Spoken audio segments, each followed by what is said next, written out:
Okay, good morning. It is Thursday, June 29th. Cannot believe it's the last week of June. Wishing everybody a very happy and healthy 4th of July coming up on Tuesday. And a reminder, there is no open session on July 6th. So, a lot to do today. We do have an open session this afternoon and then a work session we have an open session this morning and a work session this afternoon at 1 p.m. where we'll be talking about our agricultural zoning and ordinances that apply to agricultural properties and zoning properties in Carroll County. As always, before we start, why don't we stand for Pledge of Allegiance and a moment of silence. Allegiance to the flag of the United States of America and to the republic for which it stands, one nation, under God, indivisible, with liberty and justice for all.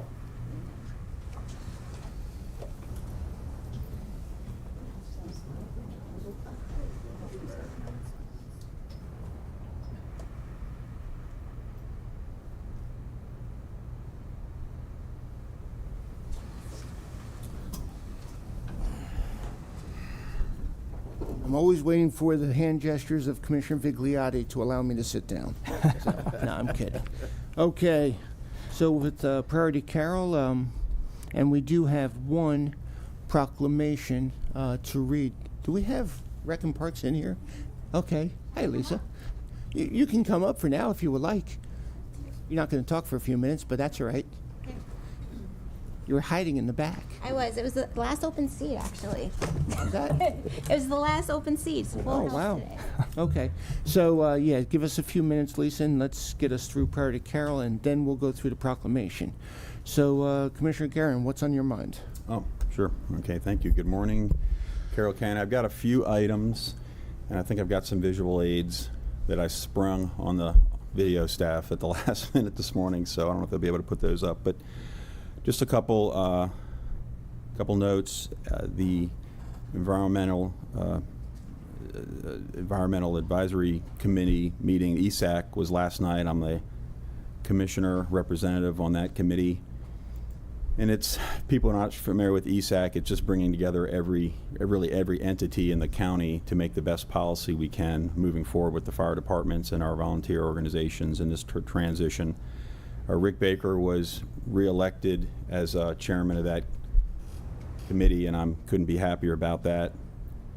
I attended training over the weekend, some vehicle extraction training, and it was actually sponsored by Winfield, but it took place in Sykesville. As I learn more about our fire departments and what they do, it's always the same conclusion for me, is that everything looks simple, and it is certainly not simple. And that goes for vehicle extraction. So I just got a couple pictures here. It was very interesting. They have a number of wrecked vehicles at the Sykesville Fairgrounds there. And we practiced, or I guess you could say I more watched, how they're going to get people out of these vehicles, how they're going to respond to different situations. Maybe the vehicle's overturned, maybe it's on fire, maybe the person in it is injured, maybe they're not. Maybe they have the tools they need to get somebody out, and maybe they not. So they may not. So the extraction exercise ran from everywhere to grabbing a ratchet set to see if you can take a bolts off of a door, to grabbing the jaws of life, which are now electrically powered, by the way, and extremely heavy, to literally cut open a vehicle like a can opener. So again, my many thanks to all of our volunteers and all of our county fire and EMS folks for these types of exercises and the joint work that they're always doing between different fire companies. We also had the photo on the left there. Those are some of our county EMS employees that were also there to extract somebody from these vehicles. So they really did a good job with this, and it's always a pleasure to be a part of this, and a real honor, but most of all, it's always a real learning experience. And to that end, I want to encourage everybody again to be aware of your fire company carnivals and when they take place. These are the fire station's opportunity to raise money. They own the vehicles, they own the buildings, they get their money through donations. That is it. That is not changing. I know we're transforming to a county force. It's a hybrid force of hybrid fire and EMS, but that does not mean that people should stop showing up at carnivals. They need your donations. Show up at the carnivals, donate. You can donate. You can go to their websites and donate that way. Winfield is coming up from the 10th to the 15th of July. I spoke with the president of that fire company last night, and he is really excited about, his face lit up. He is ready for this carnival.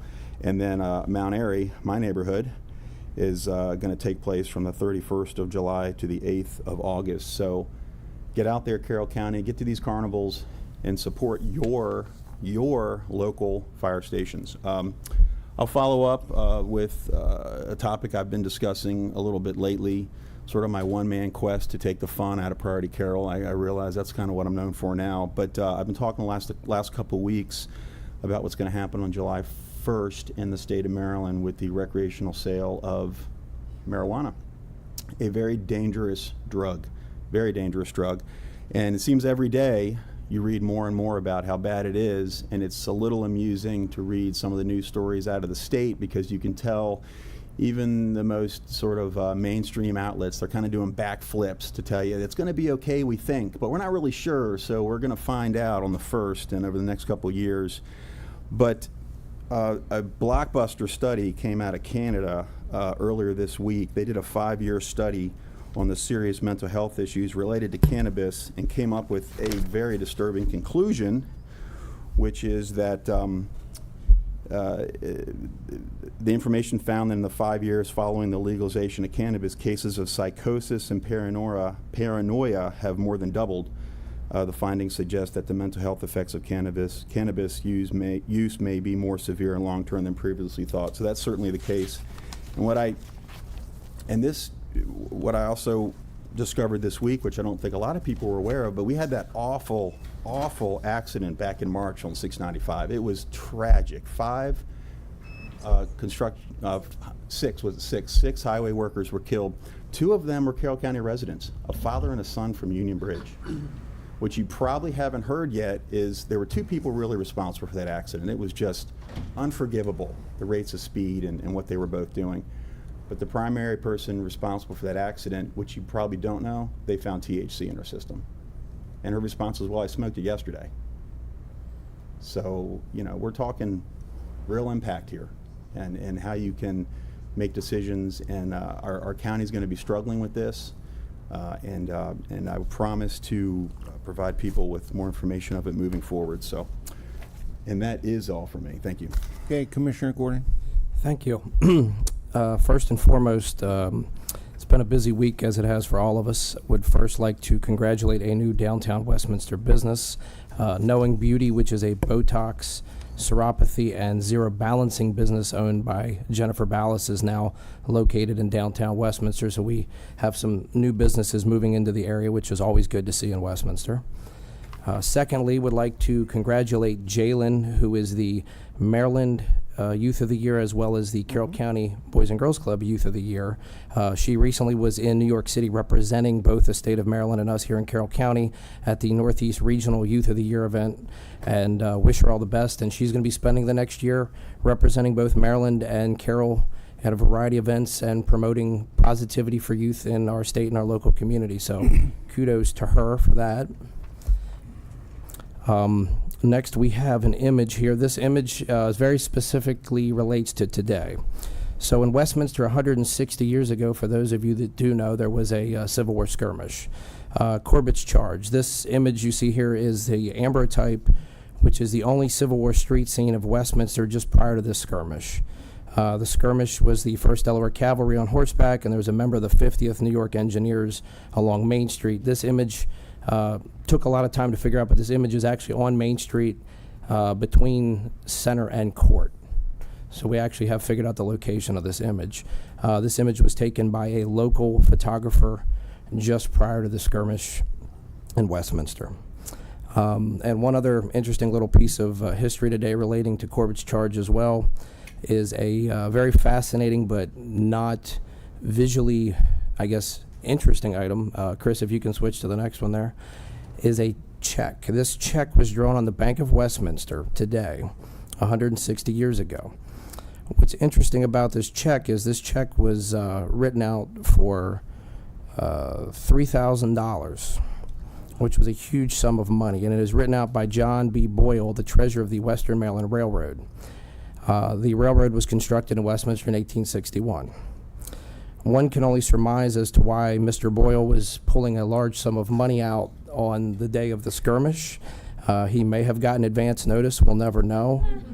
But to put it into context, a machinist in 1860, during the time 1863, would have earned 16 cents an hour, or $500 a year at that time.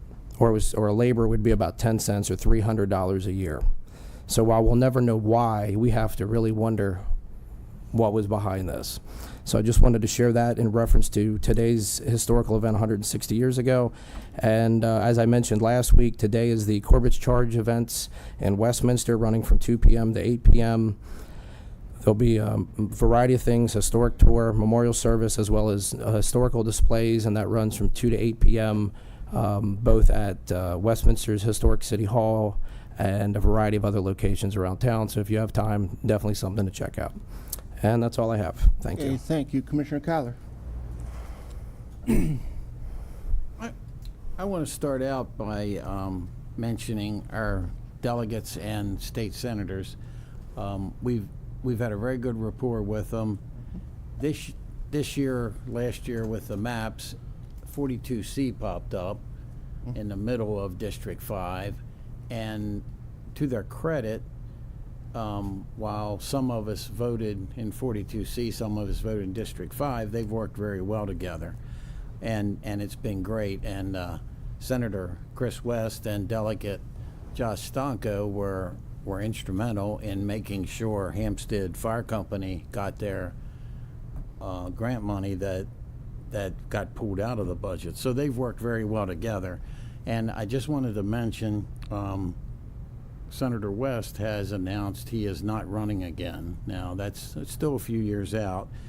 And last week, Nino Mangione, who's a current delegate, second-term delegate from 42 area, announced that he will run in his place. And we just need to focus. It's early yet, but we want to make sure we keep good delegates, good senators representing us down there. They have quite a fight in Annapolis, and I think ours do the best they can down there. So I just wanted to mention that. Carroll County Public Schools, Ryan Melhorn, who is the supervisor of social studies, has Carroll County Public School history teachers going to 11 different sites this week to study local history. And I think tomorrow they have to write a lesson plan, a report on pieces of it. It's about a dozen of them. Today they're at the Farm Museum as we speak. They're at Strawbridge Shrine at 12:30 and New Windsor Heritage Museum at 2 p.m. And I went out and traveled with them a little bit. I think some of the Board of Ed members have. I think a couple of the delegates maybe have. But it's really interesting to see them focusing on local history and hopefully helping our kids then to learn about it. And I just wanted to mention that it's a good thing going on. And as I try to mention, I love Carroll County, and I'm sure Commissioner Rothstein's going to say more about it, so I'll just say there was a meeting at the Ag Center, and it's so nice. We have a great Ag Center, and I mentioned this without your presence. We have a great Rec and Parks. We have a great farm museum. We have a great community and great people. And some of Commissioner Rothstein's contacts through MACO, we had some other counties interested in coming here to see what our Ag Center does. And nicely, they perceive that we don't have some of the problems they have, and they want to make sure they can do as well as we can. And as I mentioned, I also mentioned career and tech. I mean, we have some jewels in this county, and a lot of it, and as you know, is due to volunteers. It's not all paid people, although staff's wonderful. We couldn't do it without the volunteers that pitch in and do stuff, and we made that point to them yesterday that you need to plan for that. But again, hopefully you'll talk more about that. And yeah, I love Carroll County, and I love the people we have here. Commissioner Guerin mentioned Firemen's Carnivals. Manchester's is next week. Hampstead's probably the last one. I think Reese is sometime in Is that the last one? 17th, Reese is July 17th to 22nd. okay. Yeah, Reese is late July, so we still have. We might be half done, but Yeah. there's a lot of good carnivals left. I am blessed with my lovely wife, who's Mimi to 6 grandkids, and we're in the middle of Mimi's summer camp, and carnival nights are an important part of that. And I'm going to get bashed for this, but there are great rides at the carnivals. There are great local stands. There are also some games, and the 2 words that we've taught grandchildren since they were 4 or 5 is rip-off. And it's an important thing for them to learn how they spend their money and whether the odds are with them or against them. And it's been interesting. But yeah, we love the carnivals, and we try to support them as much as we can. Thank you. Absolutely, but if you didn't go to Sykesville, you missed the best fries that Carroll County has, and it's made by the Lions, and I am a proud Lion, but I'm not allowed to be by the fryer. I'm the one who pushes and makes the fries and then gives it to the fryer. They don't trust me with the oil and stuff, I guess. Commissioner Vigliotti, what's on your mind? Hopefully more than yesterday. So I had the opportunity previously to meet with the Celebrating America group, which met at Union Mills, and they're preparing for the 250th anniversary of the United States. And I want to say thank you to Vivian Daly for the invitation to attend that group, and it was a wonderful time to be with people who love history and who love our country. I also want to associate myself with the comments made by Commissioner Guerin on marijuana. You know, I've spoken about this before, and I will continue to do so. Marijuana is a dangerous substance, and there are serious consequences to its use. Non-medical use is problematic and presents a serious challenge for us, and so it's important that we keep informed and keep on it. Last but not least, and I'll be quick today because I know we have a lot ahead of us, I spent several days visiting my mom and stepdad at their horse farm, and so it was a nice vacation. I was able to see my grandma while I was up there, some aunts and some uncles, and while I was there, I rode and trained horses on my mom's farm. I hunted for fossils. I tried some drone photography and more. Working on the farm alongside my mom was the best part of it. It's in my mind, the best kinds of vacations that you can have are those that you are when you're with people that you love. And so much of who I am as a human being, as a man, I owe to my mom. And so, Mom, I know you're listening, and I love you, and I'm looking forward to the next visit. And Commissioner Rothstein, that's all for me this morning. Fantastic, and Well- family first, always. And one thing with that, I'm hoping you can share, and not today, but the fossil and photos, or maybe I don't know if you were able to steal them back to Maryland, but it was interesting. And 2 of the commissioners on each side of me were debating how old were they? The estimate is 500 to 550 million years old. And they were debating whether it was, 5 years off or not, but that's a whole nother subject. I can But- definitely do pictures next week, and I will bring some fossils in next week as well. Oh, you had to go there. Commissioner Kyler, so he started it. Okay. A couple things. Appreciate all of the comments that my colleagues have made this morning.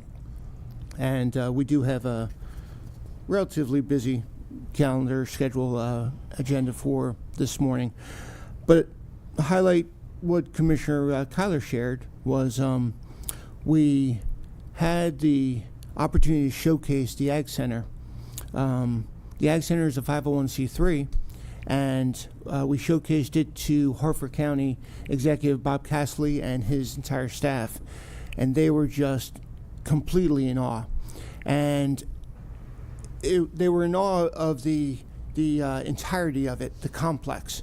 They have pieces across, Harford County that support, a farmer's market or a little bit of this, a little bit of that, and we have it all put together, packaged, and across the fence, as we know, is the Farm Museum, which belongs to us, Carroll County. So having that conversation and having the ability to showcase it through, our executive director that runs it, and she's just amazing, Heather. She works countless hours, and that Ag Center is used pretty much every day, and it is the arena, which I don't know, I think it's about 500,000 square feet. No, it can't be. 50,000 square feet is rented pretty much every week, or not pretty much. It is rented every week. So just another, like you said, jewel of Carroll County that we were able to showcase to Harford County. And earlier this week, I attended an event put on by our health department, and there was about 400 some odd folks at this event, and it was called From Risk to Resilience. And they asked me to speak for a few minutes as opening comments. It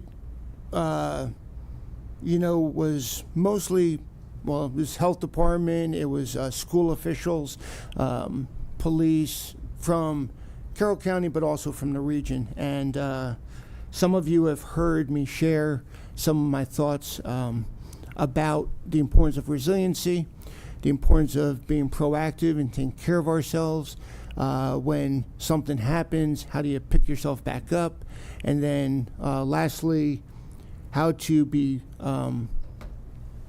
reactive or when something afterwards happens, how do you create a situation where you don't just keep going around in circles. A lot of it has to do with mental health. I am absolutely 100% committed to silencing the stigma of mental health and behavioral challenges that we have in our community. I have them myself, and there are demons that are being negotiated every day. It's a journey, not a destination.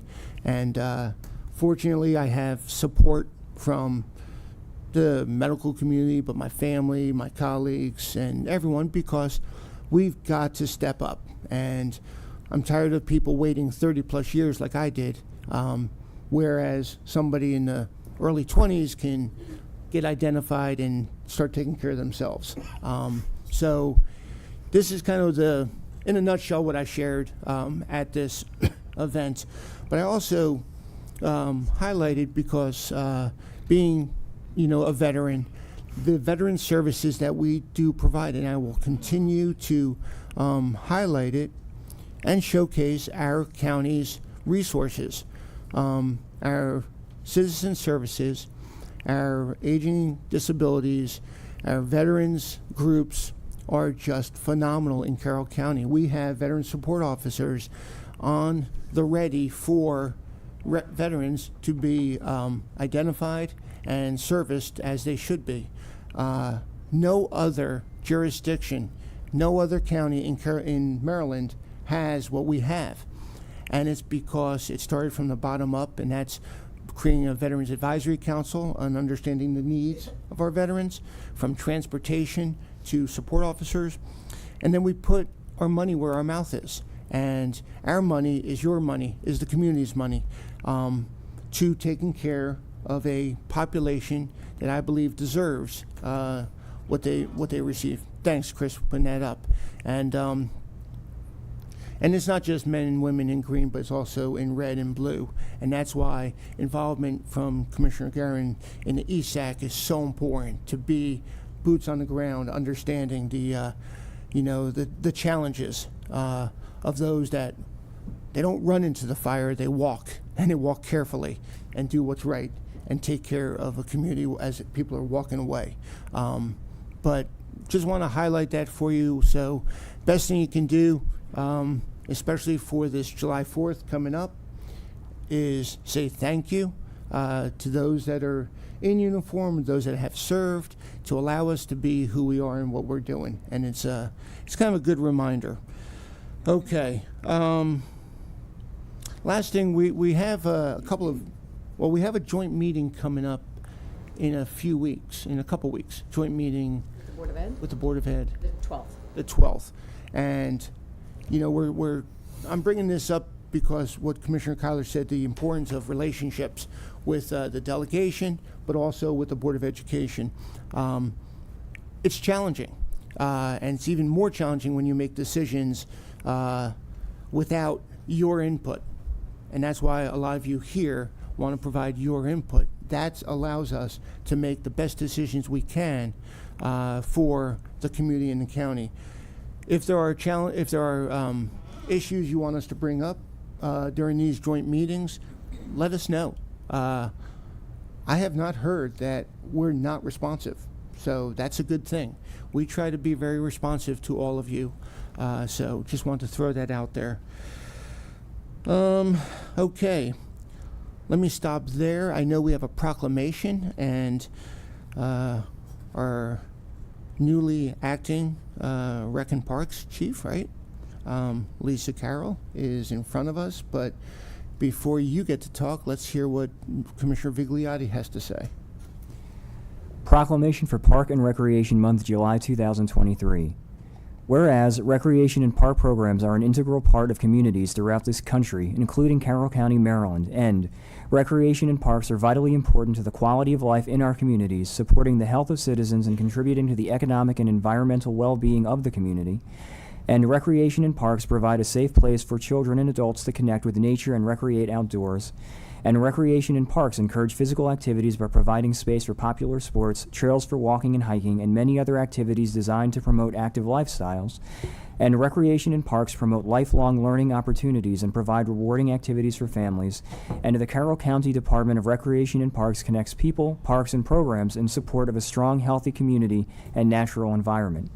Now, therefore, we, the Board of Carroll County Commissioners, do hereby proclaim July as Park and Recreation Month in Carroll County and urge all of our communities to explore and enjoy the beauty of Carroll County's parks and participate in one of the many recreation programs and events adopted this 29th day of June 2023, signed the entire Board of Carroll County Commissioners. And like Commissioner Kyler said, we can't do it without the volunteers, and we can't do it without the leadership that's provided by our Rec and Park. So thank you so much, Lisa. Well, thank you. So what are your thoughts? We do have a fabulous staff, and we do have a large number of volunteers, 4,000 plus side volunteers, so we are very fortunate with the amount of service that's being provided to the county. For the month of July, we have a list of activities that are coming up. We are actually doing a scavenger hunt in our parks. We're highlighting 10 parks where families or individuals can go out, answer the clues. It's kind of like Amazing Race, but there's no timeline. They have the entire month to do it, but they do physically need to be in the parks to be able to answer those questions. We have it set up so they can use the QR code to do it on a smart device. However, those that don't have that capability are able to call in or email the office to get the answer so they can get to the next location. We are giving away prizes for the month of July for those that complete the scavenger hunt. We have Hershey Park tickets are the big one, and we have various gift cards. Then in addition to that, we have some free movies for the public. We're watching one at the Farm Museum on July 19th. We have a event at Piney Run Park, outdoor movie, which is an adult only, 18 and older. We were asked to just do something for adults, so we have that at Piney Run Park at the end of the month. And then the Carroll Arts Center is showing free movies the entire month of July on Tuesday nights at the Carroll Community College. So those are some exciting things for the month. Cool. 4,000 plus volunteers. That's incredible. It is. It really is. We are very fortunate. We couldn't do half of what the county offers without the support of those volunteers.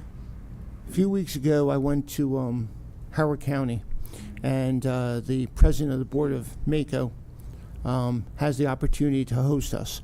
And he highlights the first day different activities and facilities within the county. Second day, we talk about, different legislative issues. But the first day he brought us to a couple parks, and I talked to the head of their rec and parks, and the amount of folks that they have in their rec and parks is just amazing number compared to what we have. I mean, they have like a few hundred, you know, and I'm not shy to say it, and we don't. You know, we have how many on our staff?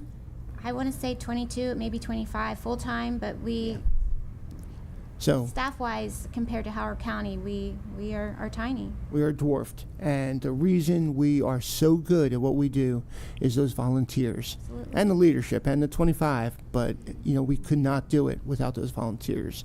At least that's what I've recognized. So, any thoughts? I would agree, and I think a lot of them are here.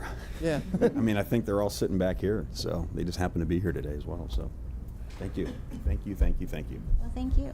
Anything else? Okay. You want to get a picture? Perfect. Chris is already I posturing know, I ready. saw him in here taking pictures.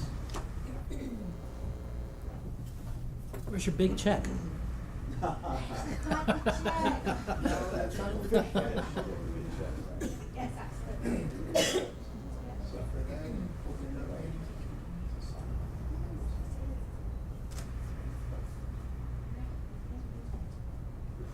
All right, right here. Thank you.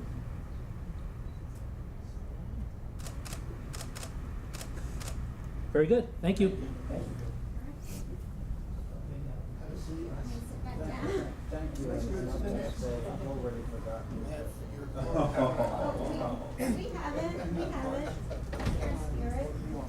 Yes, can't help causing trouble today, can you? As I'm sitting down, you have salmon cards. that's just. Oh, I got it. But I bet you. And by Oh, the thank you time very I much. sit down, I hope Jeff was watching. I'm walking slowly. Yeah. Thank you. Thank you. Good, good. Okay. Okay, so item 1, proposed amendments to changing, amendment to chapter 94.036, Department of Recreation Parks. Lisa, I expect you're still there. Yes, you are. Do you want to start, Mr. Yes, Commissioner. Again, this is a, this is a public hearing, and the purpose of the public hearing is to solicit comments from you on a proposal that would allow e-bikes or electric bikes on certain designated county park trails. If you want to speak, as Commissioner Rothstein said, please fill out one of the pink cards, hand it to the county administrator, and we ask that you limit your comments to 3 minutes each. I note that this was advertised in the Carroll County Times twice over the past several weeks and has been posted prominently on the county's website. With you is, again, Lisa Carroll, who's our acting director of Rec and Park. She's going to give you a little background on the proposal, tell you what's in it, and why Rec and Parks is proposing it. Okay, so why don't we start with you, Lisa, and then we'll open up for comments. All right, so very good. So the background for this proposed change to the county ordinance is regarding the allowing Class 1 e-bikes into some of our Carroll County parks. There are 4 parks that allow horseback riding, which would be affected by this change to the park ordinance, and that's Gillis Falls, the undeveloped site of Pioneer Run Park, Union Mills, and Spiegel Hill. The information that I handed you guys just a moment ago outlines the trails. There's maps attached to that which outlines the trails where our equestrian community rides. Excuse me, could you speak up, please? Yeah. We can't hear you Yep, back here. I'm sorry, I will do so. So the current ordinance only allows bicycles or does not allow or does not address bicycles or motorized vehicles, and currently does not allow those on our trails, paved or not paved. The goals for allowing e-bikes would be to ensure that e-bike use is done in a socially and environmentally responsible way, allow people to access trails that may not be able to do so without the aid of an e-bike, educate the public on proper trail etiquette, and achieve consistency between the ordinance and the current conditions, because we are volunteers the community are seeing e-bikes already out on some of these trails.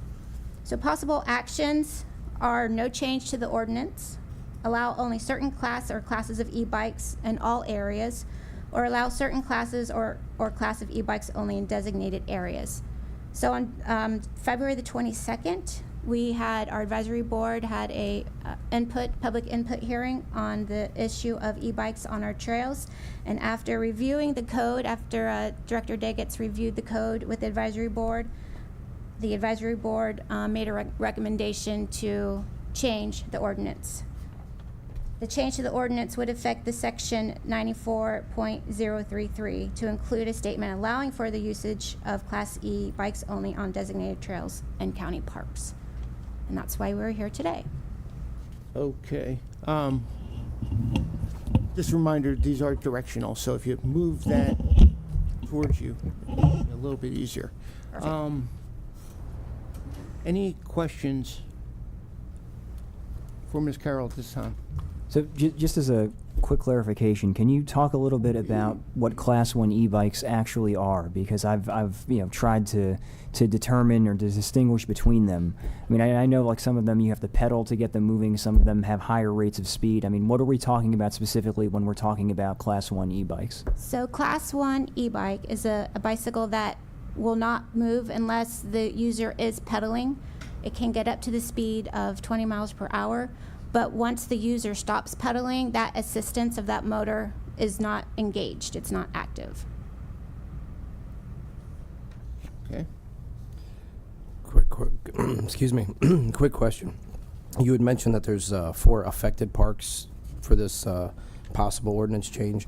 Is that the total number of parks, or is that just those that this would be allowed upon if changed? It's not the total number of parks, but these are the parks I think that we were wanting e-bikes to be allowed. Our other paved areas that we have within our parks really are not conducive to an e-bike. They're more of the looping paved trail that goes around some of the park sites. We don't have like a rails trails where we have like a park-to-park designation. So we are thinking that these are the 4 areas that would be affected the most by the addition of e-bikes. Okay, thank you. The trail is it a state trail that's going to be connecting Freedom Park? What's that called? I'm trying to remember. Is that what it's called? Greenway. The Greenway. Is that, do you know, are they authorizing e-bikes on that, or you don't know? Currently, the state of Maryland only has 2 sites that they allow e-bikes on, and those are their greenways. And I think I have it in here. I do not have it in front of me, but there are 2. Currently, the state of Maryland does not allow e-bikes on their trails, and they allow them on 2 specific sites that are like a greenway. Okay, I apologize, sir. Not now. This is directional with Ms. Carroll, but you'll have opportunity. And it's not to be rude. It's just it's easier this way. Okay. Any other questions? So the 4 parks that are in consideration are all utilized by equestrians. They're multi-use trails. How many parks altogether across the county are utilized by horses? Those 4. Oh, they're just these 4, and these are also just the 4 that are would be suitable for e-bikes. Correct.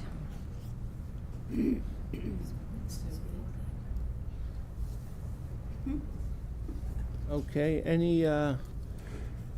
Any other questions to be asked? Now, I know we've received emails, and they, and I'm sure you have as well. So they are all part of this public comment up and through today, unless we decide to continue it. But just to be aware, in other words, you didn't have to necessarily just be here. Your public comments or your comments are listened to and captured as well. That's our process. Okay, so if there's, yeah, go ahead. And just one more comment. So for today, the decision will be to close the public hearing and allow 10 more days for public comments. Yeah. And so that's the only decision made today. Now, moving forward, if it helps for the people with public comment. We could decide there's no change whatsoever. We could decide this class of e-bikes could go any place they want, or we could restrict where they go. And all that's still an option to be had by us, correct? Yeah, Correct. yeah, Okay. yep. It's here, or anything in between. And, you know, so listening to the comments that are going to be coming in front of us, you know, getting to understand here, and everything in between definitely will help. So, if there's no other questions, comments for the good of the order? I mean, I have some comments, but I think I can wait. I can hold Okay. off. Okay. Nothing else? Okay. Lisa, you get to stay there. This is not a, just for the good of the group, a two-way conversation. This is a one-way conversation for us to be allowed to listen to you and capture your thoughts on notes and then go from there. If there are specific questions that we may have, you know, I'm not going to stop that, but just the expectations shouldn't be there from you. So with that said, Chris, why don't we put up the 3 minutes, and as shared, I will be the best timekeeper I can, being judicious on the 3 minutes. Not to be rude, but it is a large group, and if your comments have been heard before, you may want to amplify them, but it may not be necessary just to continue to repeat them. But I will do my best in allowing you to finish your thoughts, but also move on. So with that, Roberta, I don't think they're pink cards. I think they're salmon, aren't they? But yeah. Okay, Mr. Burke, they're salmon, not pink. You know, that's pink. Your face. No, it's turning red. That's much more of a pink than this card. So, Poor Tim. okay. Go ahead. Can I have 3 minutes to respond? Did you fill out a card? Pink or salmon? Ina Harrison.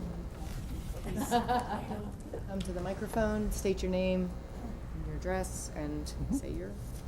My name is Ina Harrison. I live at 6839 Simpson Road in Glen Rock, Pennsylvania, but I ride the Maryland trails, mainly Union Mills, and my concern is just safety on the trails. It's very nice to go out to Union Mills and have a ride without having to worry about, bikes and motorized vehicles. The horses are very skittish about these things. They come up behind them, especially when they come up behind them. They really scare them, and it's dangerous for us.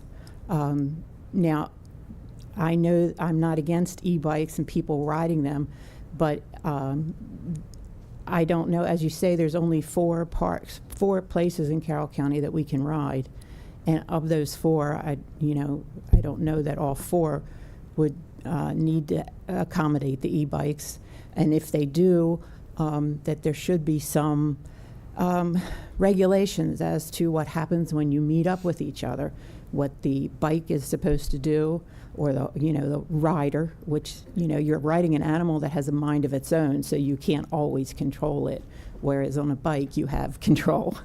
So, that's what I wanted to say. No, I appreciate it. And the horse I was showing you is a warm blood. Some people will call it a dumb blood, so I understand about having a mind of its own. They do. Understand. Okay, thank you. Tracy McCommon.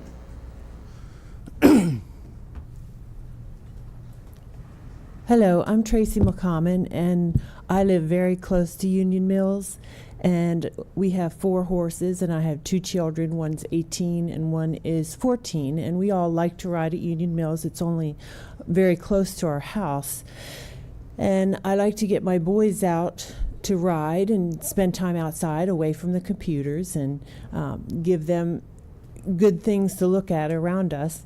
And again, I'm not against e-bikes, but my thought is that if there are only 4 parks in Carroll County that allow horses, why are you even considering allowing e-bikes there when there are so many other parks where they can go? We like to ride at Union Mills because it's the quietest place we can ride. It's the safest place we can ride. We don't have e-bikes there to worry about. Even bikes that come whizzing up from behind or from in front pose a threat and a danger.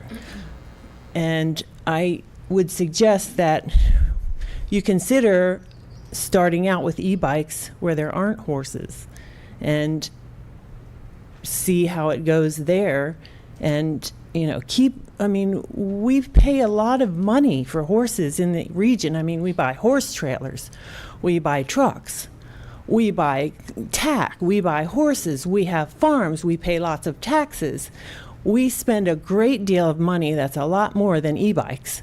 E-bikes are, you buy an e-bike, you maintain it, it's not expensive, but we spend a lot of money. And we usually are people that have a lot of taxes to pay too. So because we have quite, we are engaged when we have horses. You really are spending a lot of money for these horses. You want a safe place to ride them. And I just think it's just important to keep the safety, give us a safe place to ride where we can enjoy the outdoors too, where e-bikes can be on other parks where they allow bikes that horses aren't allowed. So it's a matter of safety. It's a matter of, keeping horse people happy. And we don't want e-bikes on horse trails. It's too dangerous, and horses are skittish, and not everybody has a bomb-proof horse, maybe like 10% of people. So it's just a matter of safety. Thank you. Absolutely, thank you. Karen Durillo. Good morning. My name's Karen Durilla. I live at 3000 Zach Drive in Mount Airy, Maryland. And I just wanted to provide a few comments. I have 10 years experience doing trail maintenance as part of the Carroll County Equestrian Council. I also was a volunteer mounted patrol member at Patapsco Valley State Park for about 7 years. And, I like everybody to be able to go outside and enjoy what is there. But again, as everyone has said, safety is an issue. Right now, the way things work with multi-use trails works pretty good, I think. For those that haven't seen the trail courtesy, bikers yield to walkers and well as equestrians, and walkers yield to horses. Again, what's been said, an animal is less predictable, so you have to give them a wide area berth. With our trails in these parks that we've mentioned, they're not huge trails. We're trying to keep the imprint small to keep things natural. So there's not always a lot of area for two horses to pass, let alone a horse and a moving vehicle. So as with bikes, when they come, they get off the trail and then allow the horses to pass. But with a motorized bicycle, you'd have to turn the motor off because you don't know how the horse is going to react. Even if I saw, when I see a bike coming, you can always call out horses, because we both need to respect the trail. But if the motor was running, I don't know that they could hear me. I also worry about blind curves and hills because I don't know what's coming around the corner. They don't know if there's a horse there, and you never should travel any farther than what you can see. So I think safety is definitely an issue. Also, there are environmental concerns when you're traveling at speed up to 20 miles an hour. If you were going to be making a turn, you would have to have a wider area to do that. So that's going to impact the width of the trails.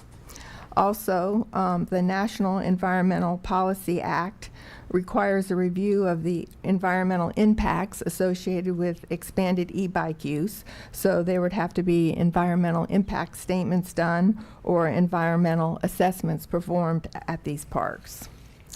I also wanted to point out that in October of 2019, a lawsuit challenged the Forest Service decision to permit e-bikes on non-motorized trails in the Tahoe National Forest in California.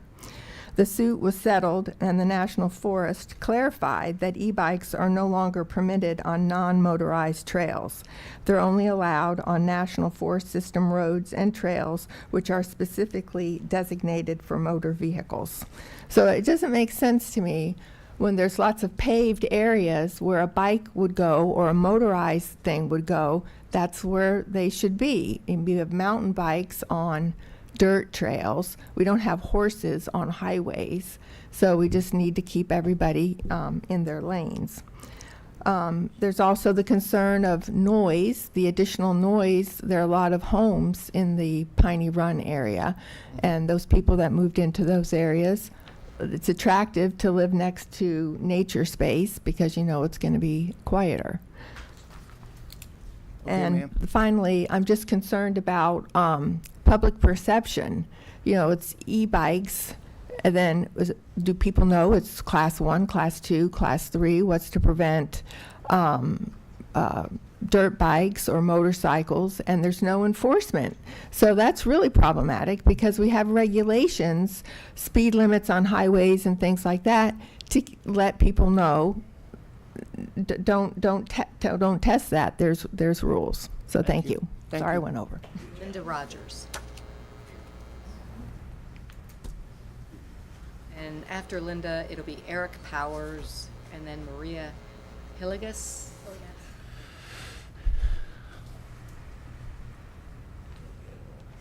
Good morning. Morning. My name's Linda Rogers, and I live at, actually I live in Gettysburg, but I use the Maryland trails and have lived down here almost all of my life. And my concern is they're throughout my life, and especially I'm going to bring up Rockburn State. I mean, not Rockburn. Rock Creek State Park. When I was young, I would go there, and I would ride. My parents would take me. Rent horses, would ride. There was a great, the park presence was there, the park police and everything. And it was, the people from D.C. would come out. They were equestrians. It was a wonderful place. Now, it's a great portion of it has been paved over. It's not horse-friendly anymore. That's a huge loss. My concern is that now this is the first step into our encroaching on our trails. We only have 4 in this area, and I come all the way down here to ride with the people because the trails are quiet, they're horse-friendly, and my major concern is that this is the first step to us losing these trails. So that's my major concern. But the other one is absolutely a bad idea, a bad decision to put horses and motorized vehicles together on a trail because you've got a 20-mile-an-hour bike capable of going 20 miles an hour. And I'll take the Union Bridge trails. They're up and they're down and they're windy. Somebody on a bike going 20 miles an hour is going to jump off those hills and slide around those turns, and there's a horse. People are going to get hurt. Horses are going to get hurt. It's a disastrous decision, a bad decision, and one that is going to leave the county open to litigation because the people are going to be hurt, the animals are going to be hurt, the environment's going to be disturbed. And it's a huge issue for you to think about because you're opening yourself to a huge liability, a liability that is based in provable fact and knowledge. And that's mostly our concern. Loss of use, safety, and accountability. Thank you. Thank you. Eric Powers. Super nervous. Don't be. Hi, Eric Powers. I live out on 2906 Littlestown Pike. I don't tell many people about this, but in 2009, I was put on permanent disability from a work-related injury. And in 2013, that's when I moved out to Littlestown Pike. Like a lot of people in my situation, went through depression and gained lots of weight. You know, about 2017, 2018, I was 330 plus pounds. And I wanted to change my life, actually, you know, and the first thing I did was I started volunteering, which, thank you very much. I started volunteering at Union Mills. And I've been volunteering by, you know, cleaning up trash and doing things as I walk through the different CWMAs around Carroll County and things like that. Now, I ended up not only volunteering, but hiking the trails, doing the different things. And I was able to get myself down to about 290 pounds, but I plateaued. I couldn't go no further. So fast forward to the beginning of 2022, got my first e-bike. Right away, within the first 6 months, I was able to drop 60 pounds. And if I'm being honest, I didn't know about this ordinance. You know, I didn't know I wasn't allowed in the trails. I've been passing the horse people, and, you know, I usually yell out, "Hey, I'm behind you," or they yell out, "Hey, we're in front of you," and, you know, I pull over and they say thank you, and they walk by and thank you, have a great day, or we, you know, shoot the shit for a minute and say, "Hi, nice weather, what's going on around Carroll County?" That's just the way it is. So I guess the point to my story is you know, I want to be able to ride on these trails. You know, I don't see a problem with it, and it's helped me a lot. You can see this body you see here is thanks to this e-bike. I was actually able to get off high blood pressure medicine. You know, I've been able to turn my life around with this e-bike.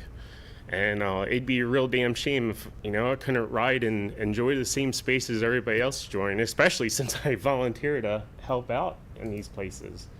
I think it's a lot of what I'm hearing is it's just about education and what people want to know, and, you know, if we could work together to, you know, get past that. It's the main thing. So thank you.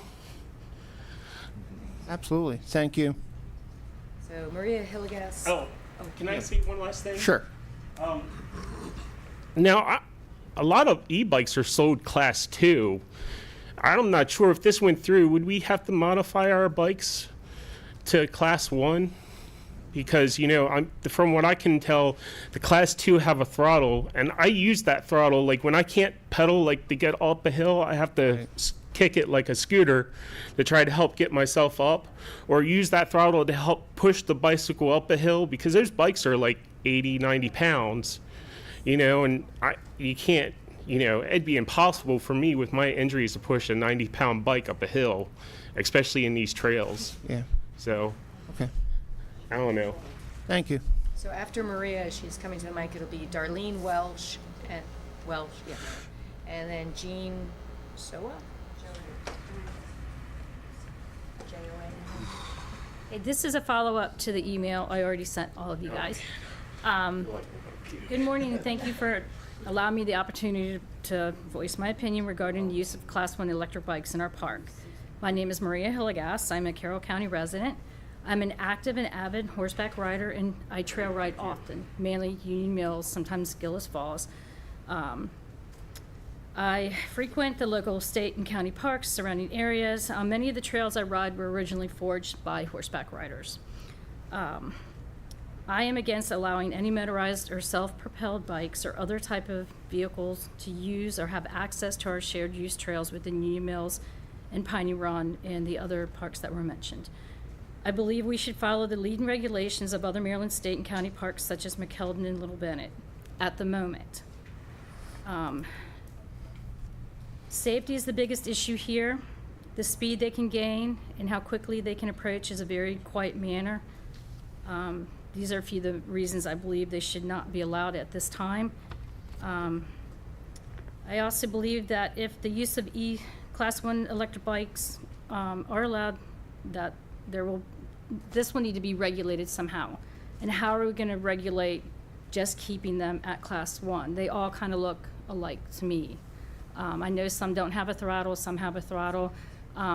Sometimes that throttle it's a very high kind of pitch sound that's quiet to a lot of people's ears, but horses can hear that. Most of the cyclists that I run into on these trails are great. They're very courteous, but I have had some come up behind me very quickly on the wide areas.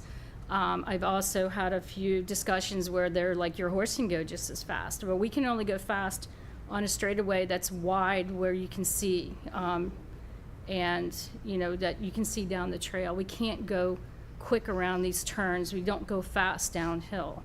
And that's where I see safety concerns as well. So while this is still being hashed out and trying to figure out what will be the safest for the future, I think we should table this. That's just my biggest question, is how to regulate. So thank you guys once again. Okay, thank you.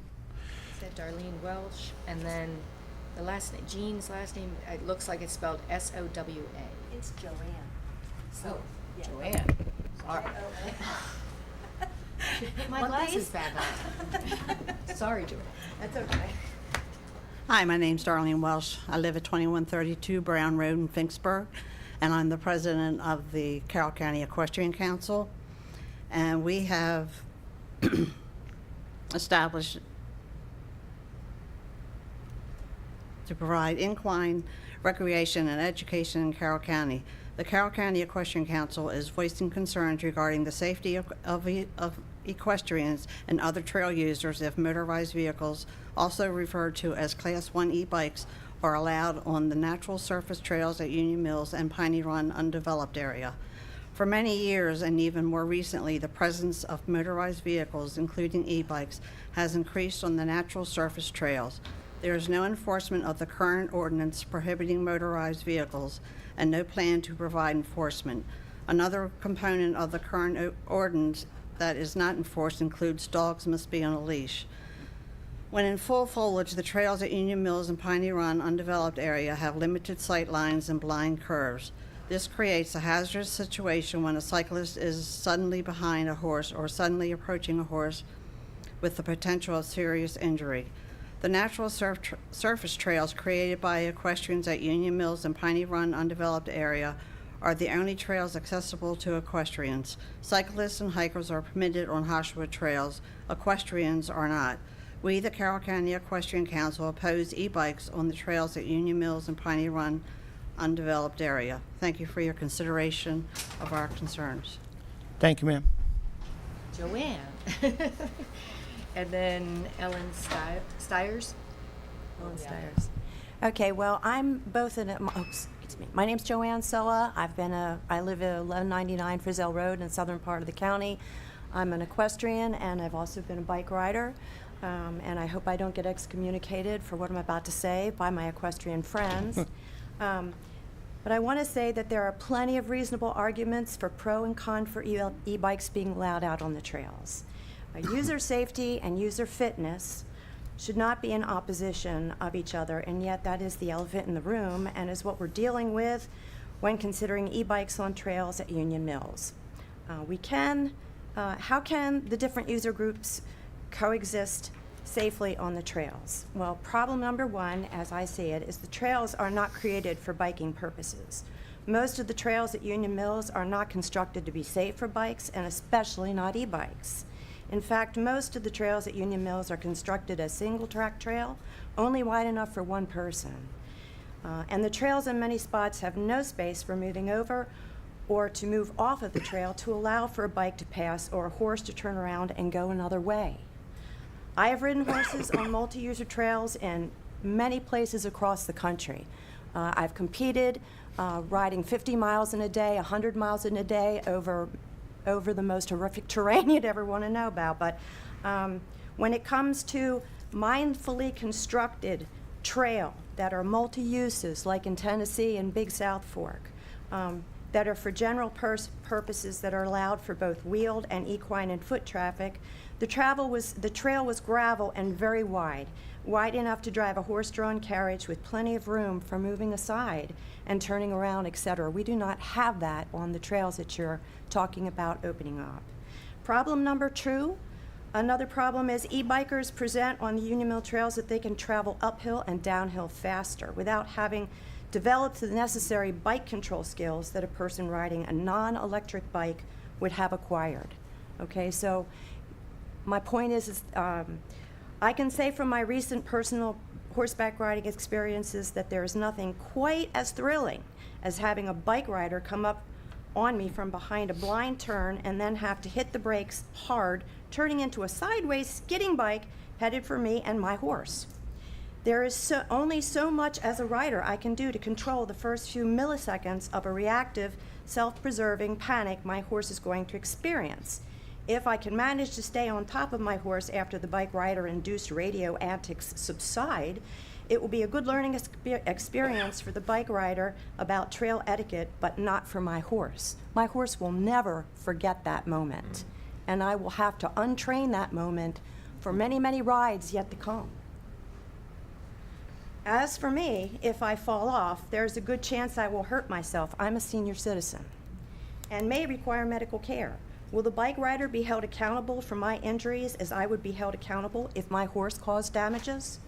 The commissioners should expect and consider future planning because under the current conditions, there will be crashes and accidents that will require medical treatment and even emergency access into the Union Mills trails by local EMTs. Is that available? Is that possible?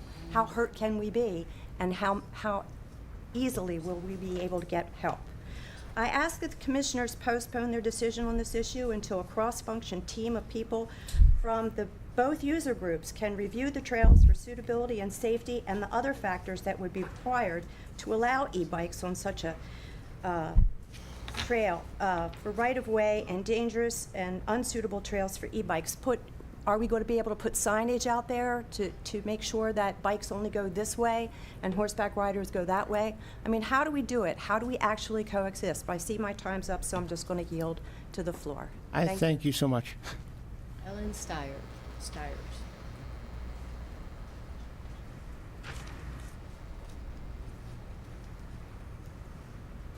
Good morning. My name is Ellen Stiers, and I've lived in Carroll County since 1978. I've had horses for 46 years. Spent a good portion of my life with my horses and educating myself on all I could learn about them. I do not think that having motorized vehicles on trails with horses at Union Mills are the safest thing for the following reasons. When horses are startled or spooked, their reaction can be anything from a 360 spin to bolting, bucking, or jumping off trail to avoid what is scaring them. Once again, we ride a 1,000-pound animal with a mind of its own. Mr. Diggins had made the comment that allowing e-bikes on trail can be managed with no impact on hikers or equestrians. I ride these trails over there all the time, and it is common for some bikers to ride up behind you unannounced, and usually it's your horse that lets you know someone is behind you. I also say that additional signage will not help educate the public. It won't help, in my opinion, at all because people don't read signs now. They don't follow the directions. There's dogs off leash, and there are currently e-bikes already on trail, as this young man stated, and so no one reads the signs and obeys the rules as they are. There's also a very limited amount of wide trails over there to accommodate 2 user groups at any one time. Majority of these trails are windy, narrow, and twisty with very limited sight ahead. It's a lot of, right now, a lot of foliage that's high. So, you know, now you're to the point where you really can't go trotting and let your horse out because you don't know what's coming around that blind curve ahead of you because you can't see. There's also no one to monitor what class of bike anybody's going to bring onto the trail. The park has no one to do this. Mr. Diggins said the idea that this will be an honor system. Well, hardly it's not going to work because nobody obeys the current signs there now. And county workers are already strapped with what they have to do. I believe if this ordinance is changed to allow e-bikes, there will be many out-of-county people coming to utilize the trails making them very dangerous due to the amount of riders and other user groups. If they are allowed there, Carroll County will be known as the go-to place. It will be very crowded. Those trails over at Union Mills are not conducive to that much wear and tear. They're not sustainable. So, and most important, there is no master trail map for Union Mills showing the emergency access points to rescue so they could get into the park if necessary. The access points have been marked, but with no master trail map, how would rescue be able to find the injured party? There again, if you have a biker coming from a blind curve, you have a horse coming this way, you have a ridge trail here and a severe drop off here, you can have a rider and horse just go tumbling down. Who's gonna rescue the horse? Who's gonna be liable? So I would, one request I would like to make is that one or two of the commissioners come out on these trails at Union Mills, and I have a horse that I can put somebody on, but it's very quiet, that you look at these trails so you understand what we're talking about. Some of these trails, like we said, are only 12 to 15 inches wide. Even two horses cannot. One, they're coming from different directions. Somebody's got to get off. A lot of the trails, and they're all stickers, so you have to go to a place where it's safe to get off. So these trails are not really conducive. There's only boulevards, some other trails that are wide enough to accommodate two user groups at the same time. Thank you, ma'am. Most of the rest of them over there are not. I ride there all the time. I know these trails. Ma'am. And I hope you consider it. No, I appreciate it, and I actually may consider taking you up on that offer, as I find it therapeutic myself. Jean, We'll see.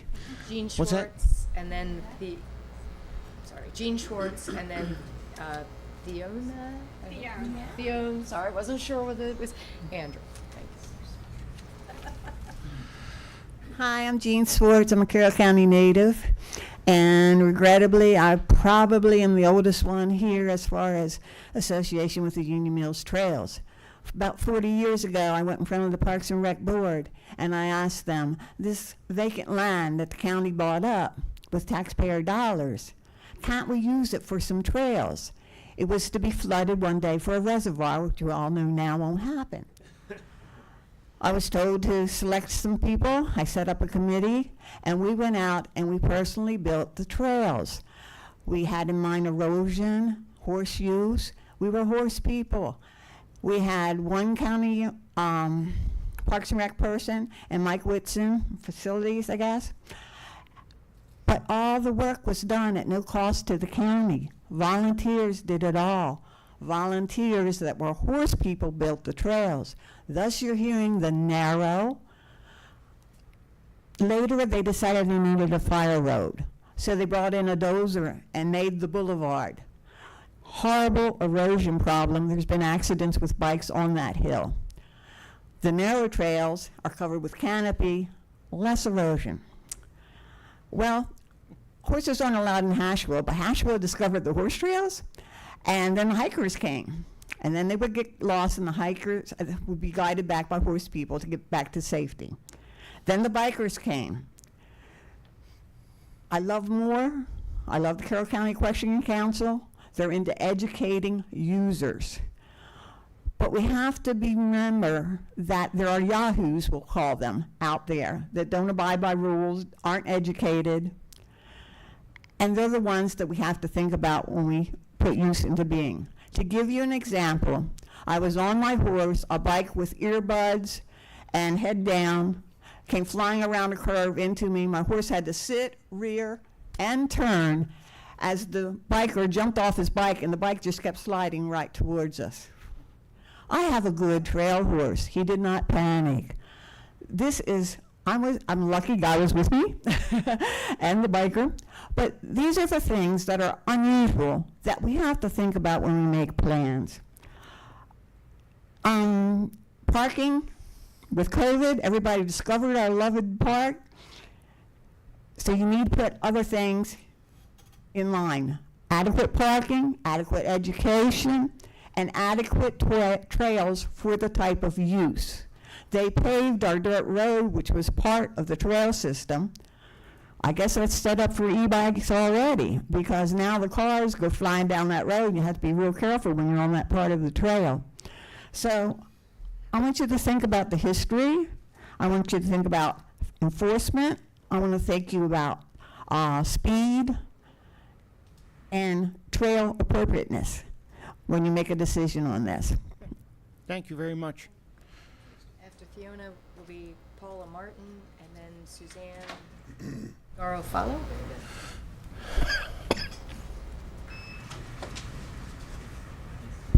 Good morning. My name's Sione Andrew, and I live in East Nicodemus Road.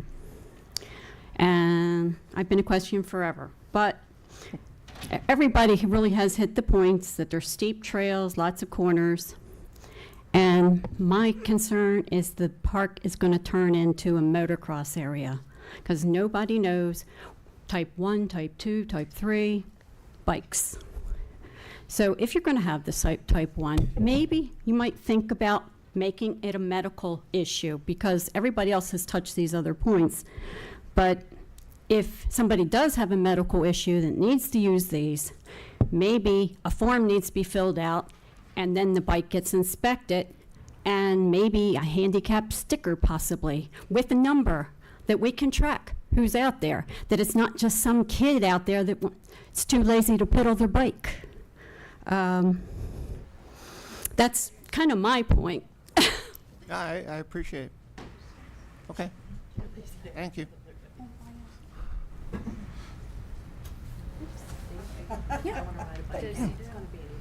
Interesting.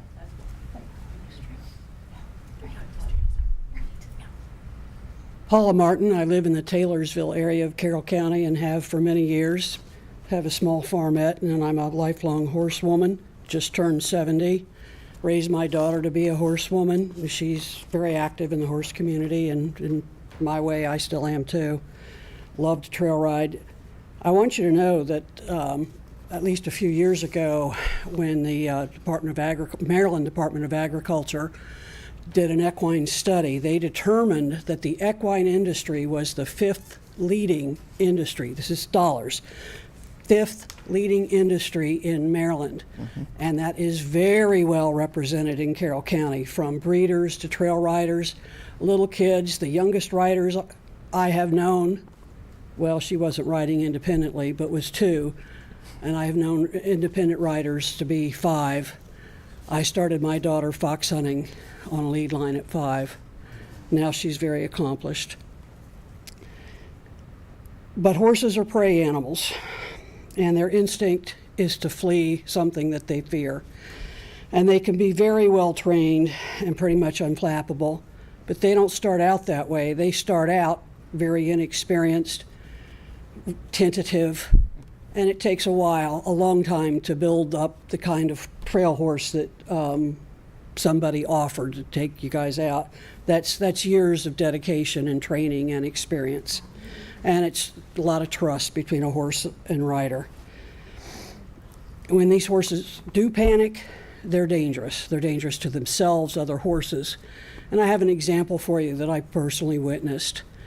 There was a large group of people, 18 or 20, riding single file. The horse at the very back panicked.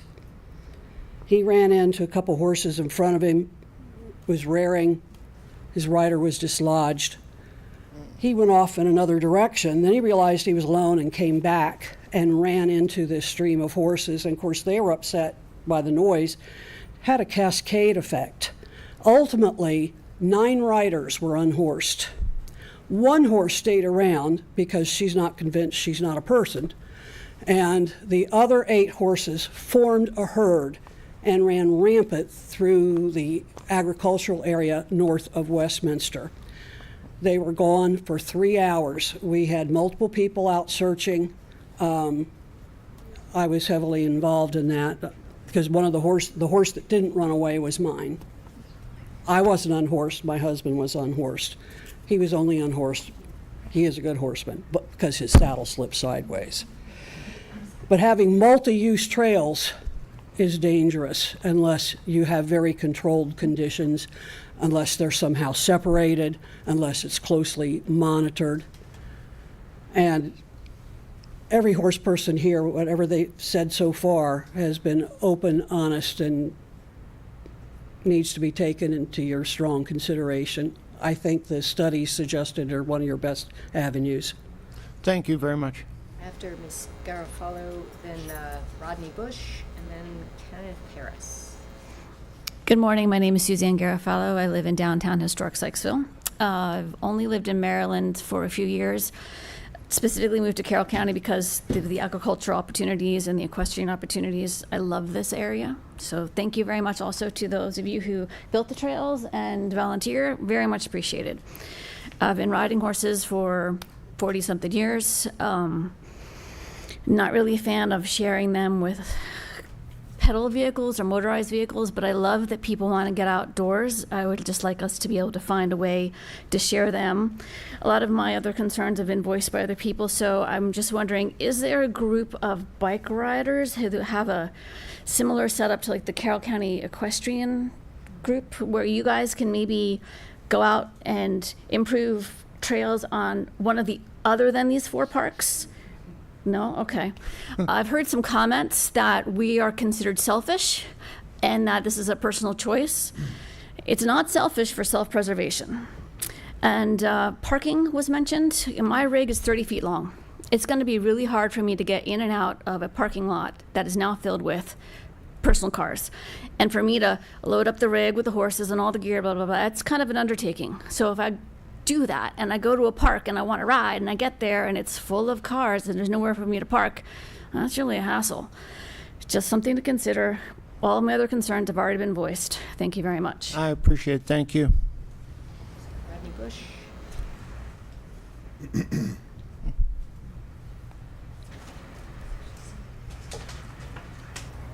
Hi, my name is Rodney Bush. I live in Union Bridge, 3865 Watson Lane. I've moved in Carroll County about 2001. I've seen a tremendous population growth since I've been here. I'm an avid e-bike rider. I've got 3,700 miles on my e-bikes that I've had in the last 3 years. I ride several on the road. I ride one on the trail. About 20 years ago when I moved here, I started getting degenerative back problems. I couldn't ride my pedal bike. When I first moved here, I used to ride a full suspension pedal mountain bike on Hoshua trails quite often. I hardly ever saw any horse people there, ever. Since then, you know, I've kind of been strapped to the sofa, so to speak, and then kind of domesticated, picked up a few pounds. I learned about e-bikes. It's a great thing. If I ride 20 miles a day for 5 days a week, I can actually lose a lot of weight, feel stress relief, all kinds of good stuff like that. I keep hearing the term motorized vehicles. I believe the feds, they're not classified as motorized anymore. Also, the Maryland Class 1 is 750 watts max. Pedal assist, it stops at 20 miles an hour. If I see anyone that's riding 20 miles an hour on single track, turning trails through Hoshua, I'm surprised they're not smashed up against a tree. If they're a 15-mile ride, my indications show my average speed around 5 or 6 miles an hour. What we need is self-accountability, respect. I hear said there's 4 parks for horses in Carroll County. Are there any for mountain bikes? No, keep going. So that's all I got to say. I mean, I have a lot more on here. I believe Mr. Vigliotti's statement at the very beginning is the parks are here for everyone. Okay. Thank you. Kenneth Harris, and then after Kenneth, Jason Irla. I hope I said that correctly. Great. And then David Davis. I kind of wish Jason and I had swapped spots because he's going to talk about the organization that we're in the process of putting together. I'm going to talk about e-bikes. And first, I'd like to thank everybody for what you've said. One of the things that I'm going to say is there's a lot of misinformation about what e-bikes are. Rodney just made the statement about the federal reclassification, and he's right. And I've got a paper I'd like to leave with you guys that has all the links to where this information is at. But first off, Class 1 and Class 2 have been declassified. They are no longer called motorized vehicles because they don't meet the standards of what the laws were originally intended to do with combustion vehicles. So they've been declassified. They're not motorized. The Class 1, I'll echo what Rodney said, the only difference between a Class 1 and a normal bike is your ability to go uphill at a regular speed. The 750 watt limit is basically puts you in the seat of what you would have done if you were a professional rider in your 30s and 40s. It does not allow us to go up the hills at 20 miles an hour. That 20 mile an hour is the top speed of the bike on flat level ground. The secondly is we're not talking about bikes that are meant to be like speed racers on paved program. Single track is our world. And I appreciate the trails that are over Union Mills, and I've put plenty of sweat and blood in those trails from the rose bushes to help maintain them along with the equestrians. I am a member of MOORE, which is Mid-Atlantic Off-Road Enthusiasts. Notice it doesn't say mountain biking. I am also one of the co-founders of MTBMD, which is the organization that Jason will speak about in a few minutes. I'm not going to go into that, but it's more than just mountain biking, even though that's in our name. I'm also a coach for the Maryland Interscholastic Cycling League.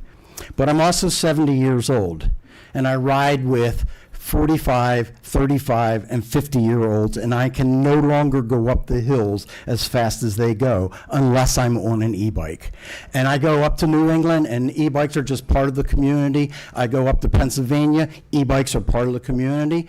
The change that was talked about for the suit against the Bureau of Land Management was partially correct. They were sued, and they did change their position. But what they did was declassified Class 1 and Class 2 as motorized vehicles and left the final decision up to each land manager. So, yes, it changed. The other thing is about the riders is I have met, I don't know how many of you, and maybe not anyone in this group, but I've met many of you on the trail. And I have always come around at a reasonable speed, announced myself, and asked you what you want me to do, which has included getting off, and I've got scars on my legs to show you, into the rose bushes so your horses could walk by. Most of the mountain bikers I know will do that for you. I don't care how skinny that trail is. We like to ride it too, but we like to share it. And that sharing is part of what we do. So thank you. No, thank you. I do have a question, point of clarification. You said going up hills, it doesn't go 20 miles per hour? No, Okay. no, it's incapable. It's a 750 watt, which is essentially a 1 horsepower, but it's not a combustion engine, and the gearing doesn't allow 20 miles an hour uphill. 20 miles an hour is top speed. Okay, thanks. Anyways, as I said, Jason, Irla, then David know that. Binns, and after David, Marlene Conway. Good morning, Commissioners. Anyone interested in the paper? Yeah, we'll grab them. Just give them to Tim right here, and he'll. Thank you. Good morning, Commissioners, and thank you. And I want to thank the rest of the trail user community, whether you walk, ride a horse, or ride a bicycle, however you access them. We are a community at large, and I just want to thank everybody here for speaking to their experience, because it's very educational for me, and I've learned a lot about, everyone's shared concerns regarding this issue. So my name is Jason Irla, and I'm the president of MTBMD. MTBMD is a mountain bike and trail advocacy organization located here in Westminster. I live on Hirsch Avenue, right over by McDaniel College. We are affiliated with and members of MOORE, which is the largest natural surface trail advocacy group in the Mid-Atlantic region. We are a volunteer organization. focused on the community benefits of outdoor recreation, shared trail use, and education. Our goal is to nurture a shared commitment to our trails and our outdoor spaces with mutual respect across all user groups. Our organization's motto is etiquette, not equipment. Last year, our organization completed 495 hours of volunteer service at Hashua and Union Mills, with a financial value of more than $16,000, which is reported to the County Recs and Parks Department as well as the state. Additionally, in 2022, we raised nearly $5,000 through grants to fund trail maintenance that we do at the park, as well as purchasing a public bike service station, which has recently been installed at Hashua.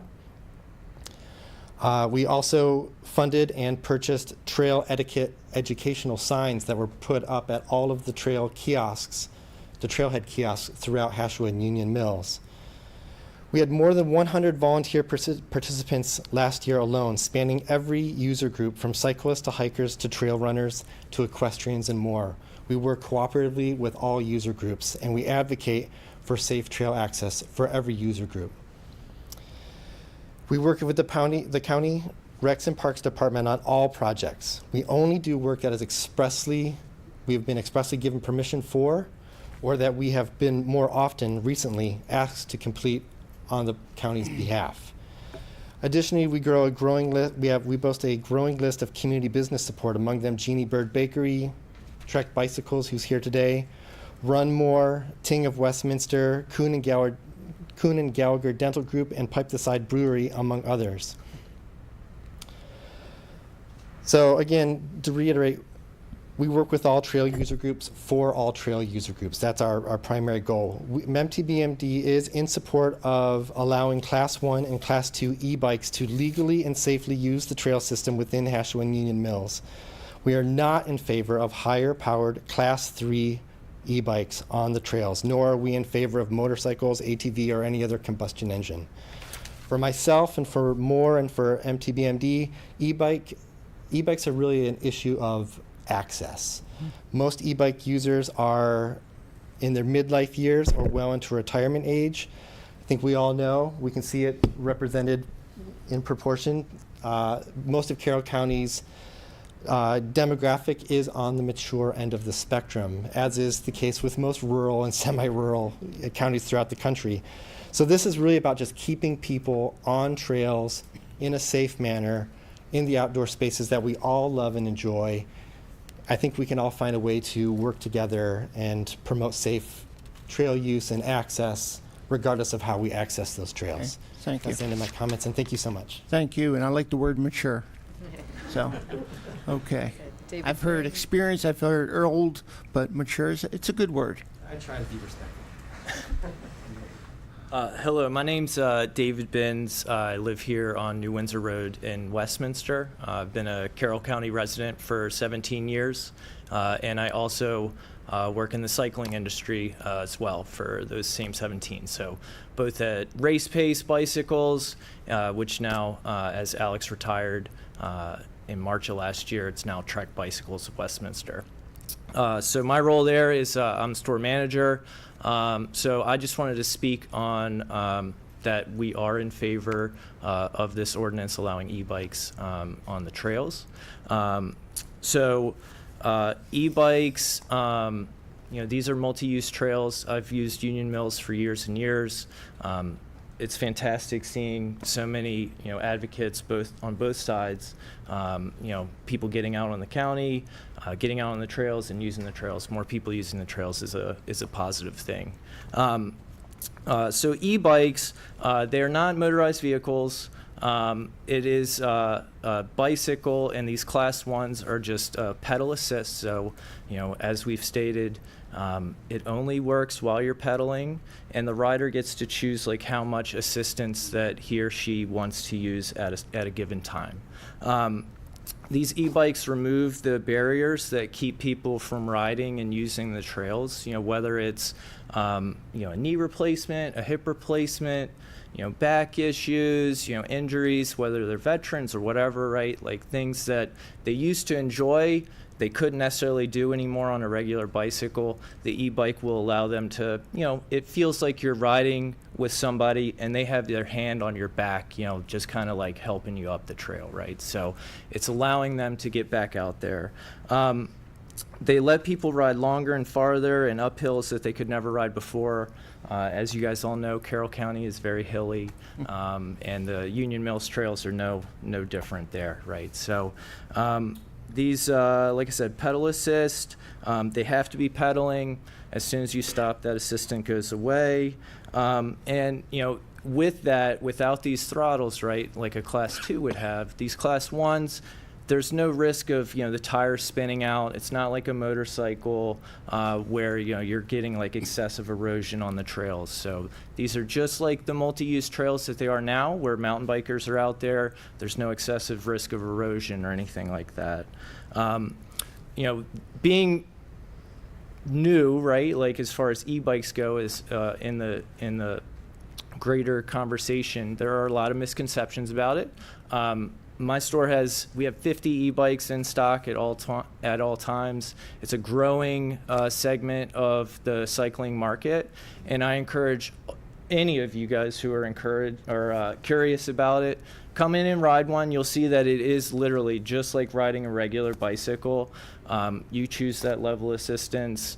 It will help kind of dispel that notion that these are like dangerous, noisy things. These are silent e-bikes, and you'll be able to use it just like we do, regular mountain bikes. So thank you very much. Thank you. Next, as I said, Marlene Conaway, then Ivy Smink, and the last one will be Judy Gray.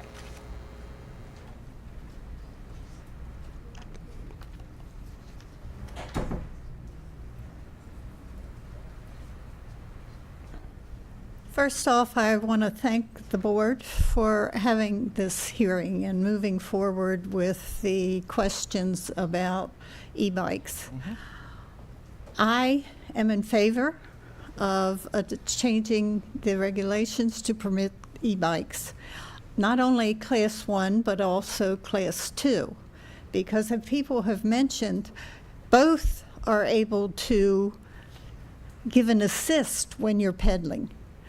Class 2 is sort of an insurance policy. If you're out there on the road and you go too far and you need to come back, to turn that assist on, it'll help you do it. If you're someplace where you need to push that bike, you can do a walking assist on that bike and be able to move forward. I was born and raised on a farm in Carroll County, Maryland. Southern Carroll County, Buckhorn Road. I've lived on there just about all my life. I still have a home on the edge of the farm. Biking has been part of our lives. We were not horse people. In fact, my father, after farming with them for many years, did not want a horse on the property. But my sister and I always had bikes. And we rode them continuously through having children, grandchildren, always together. As we got older, my sister started having physical problems, and she could no longer get on bikes like my Trek, which I love and still love, and got an electric bike. And shortly, I ended up getting one also because I found it difficult to ride with her where I'm pedaling real hard to go up a hill, especially a Carroll County hill. Where we live, it's almost straight up from the stream where my house is near to there, without having an electric bike also. I have, or we have, I believe, Class 2. I have never use the throttle. I've never needed to, but it's there as an insurance if I need to. If there's some reason going up that hill is necessary. Where I live was across the field where a park is now. And I've ridden my trek on that park. I haven't taken my e-bike over there, of course. Krimgold Park, across the field, over the hill, through the stream, whatever.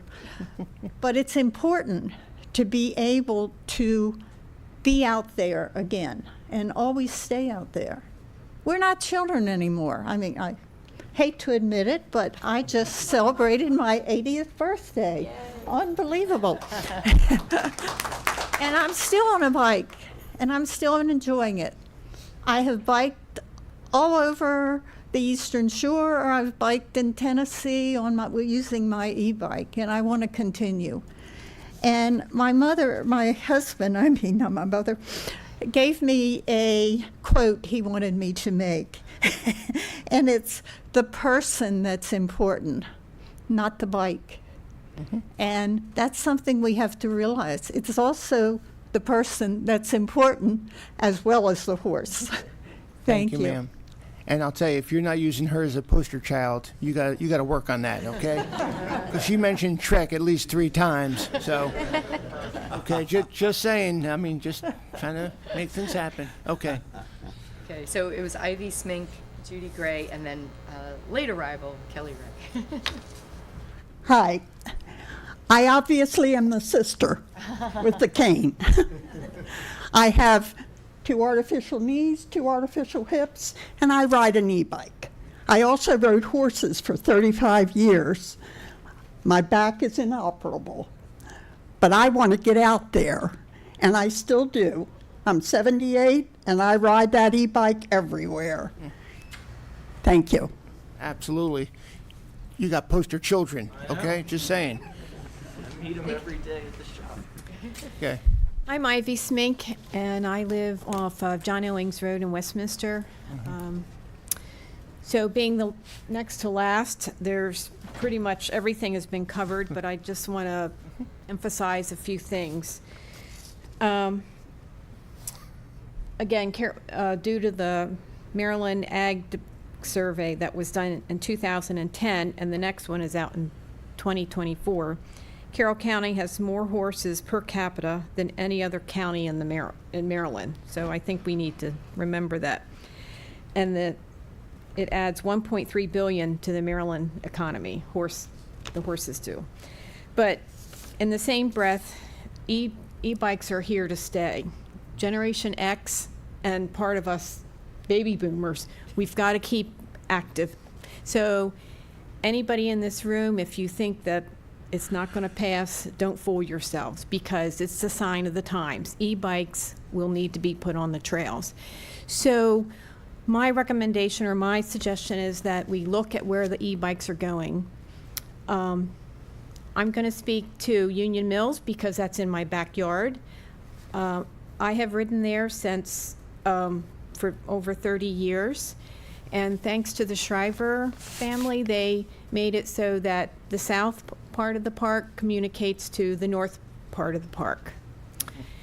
So also for the many years that the DNR, in cooperation with the horse community, the trails were made, initially those trails were old logging roads, farm access roads, and over the years those roads have grown shut. Also over the years, the equestrians have shared these trails with bicyclists.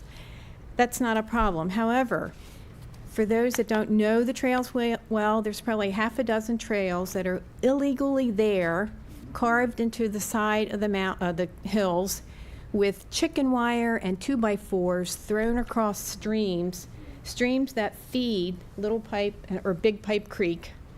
So adding, at this point in time, e-bikes to the multi-use is only encouraging those illegal trails. So I encourage for a postponement on this decision until the Carroll County and Parks and Recs get a good hand on management of, especially, and I'm speaking for Union Mills as well as Piney Run, a good handle on the maintenance of these trails. Currently, the trails are maintained by volunteers. The county maintenance people cannot they're not chainsaw certified to go in and cut all the fallen trees. The county has to rely on citizens volunteering to do this dangerous job. We also have to go in and rope off areas of the trail that have caved in. The illegal bike trails, and I'm not pointing my finger at bicyclists. Please, I'm one myself. I used to be. The illegal trails are a foot and a half wide. They're caving away. They are eroding parts of the hillsides. There's, if you do an environmental study, I'm sure DNR would not want some of the trails where they are near the Big Pipe Creek. So the other thing I want to emphasize, and I'm running out of time, I realize there has been no updated map for like 35 years. The only real map of this area is from DNR when they first put it out, and it's so what's happening now, all of these illegal trails are part of the public media. They put it on, cyclists will put it on, like all trails, as an official map, and then you get hordes of other people using those illegal trails. Just last year, between Moore and the equine community, we were finally able to put handmade signs on the access gates to allow EMS to go back there and help anybody. But the problem is EMS can come, they'll go to gate 2, but they don't know where gate 2 has access to what trails. So I ask that you just postpone for the time being. I know it's a good thing, but we really need the county and Parks and Recs to get a good handle on the management and the maintenance of all-purpose trails. We also need to get proper signage and EMS accessibility into the trails, and we rely on self-policing, and as we know, that doesn't always work. Thank you, ma'am. So thank you very much. Thank you. Did Judy Gray already speak? Yeah, okay. Thanks. All right, then Kelly Ray. That's our last one. Maybe. Good morning. My name is Kelly Ray. I live in Hanover, Pennsylvania, which is still very close to Oshawa, and I ride there frequently for the last 40 years. I thought it was important to share because I am a statistic of bikes and horses. Sorry.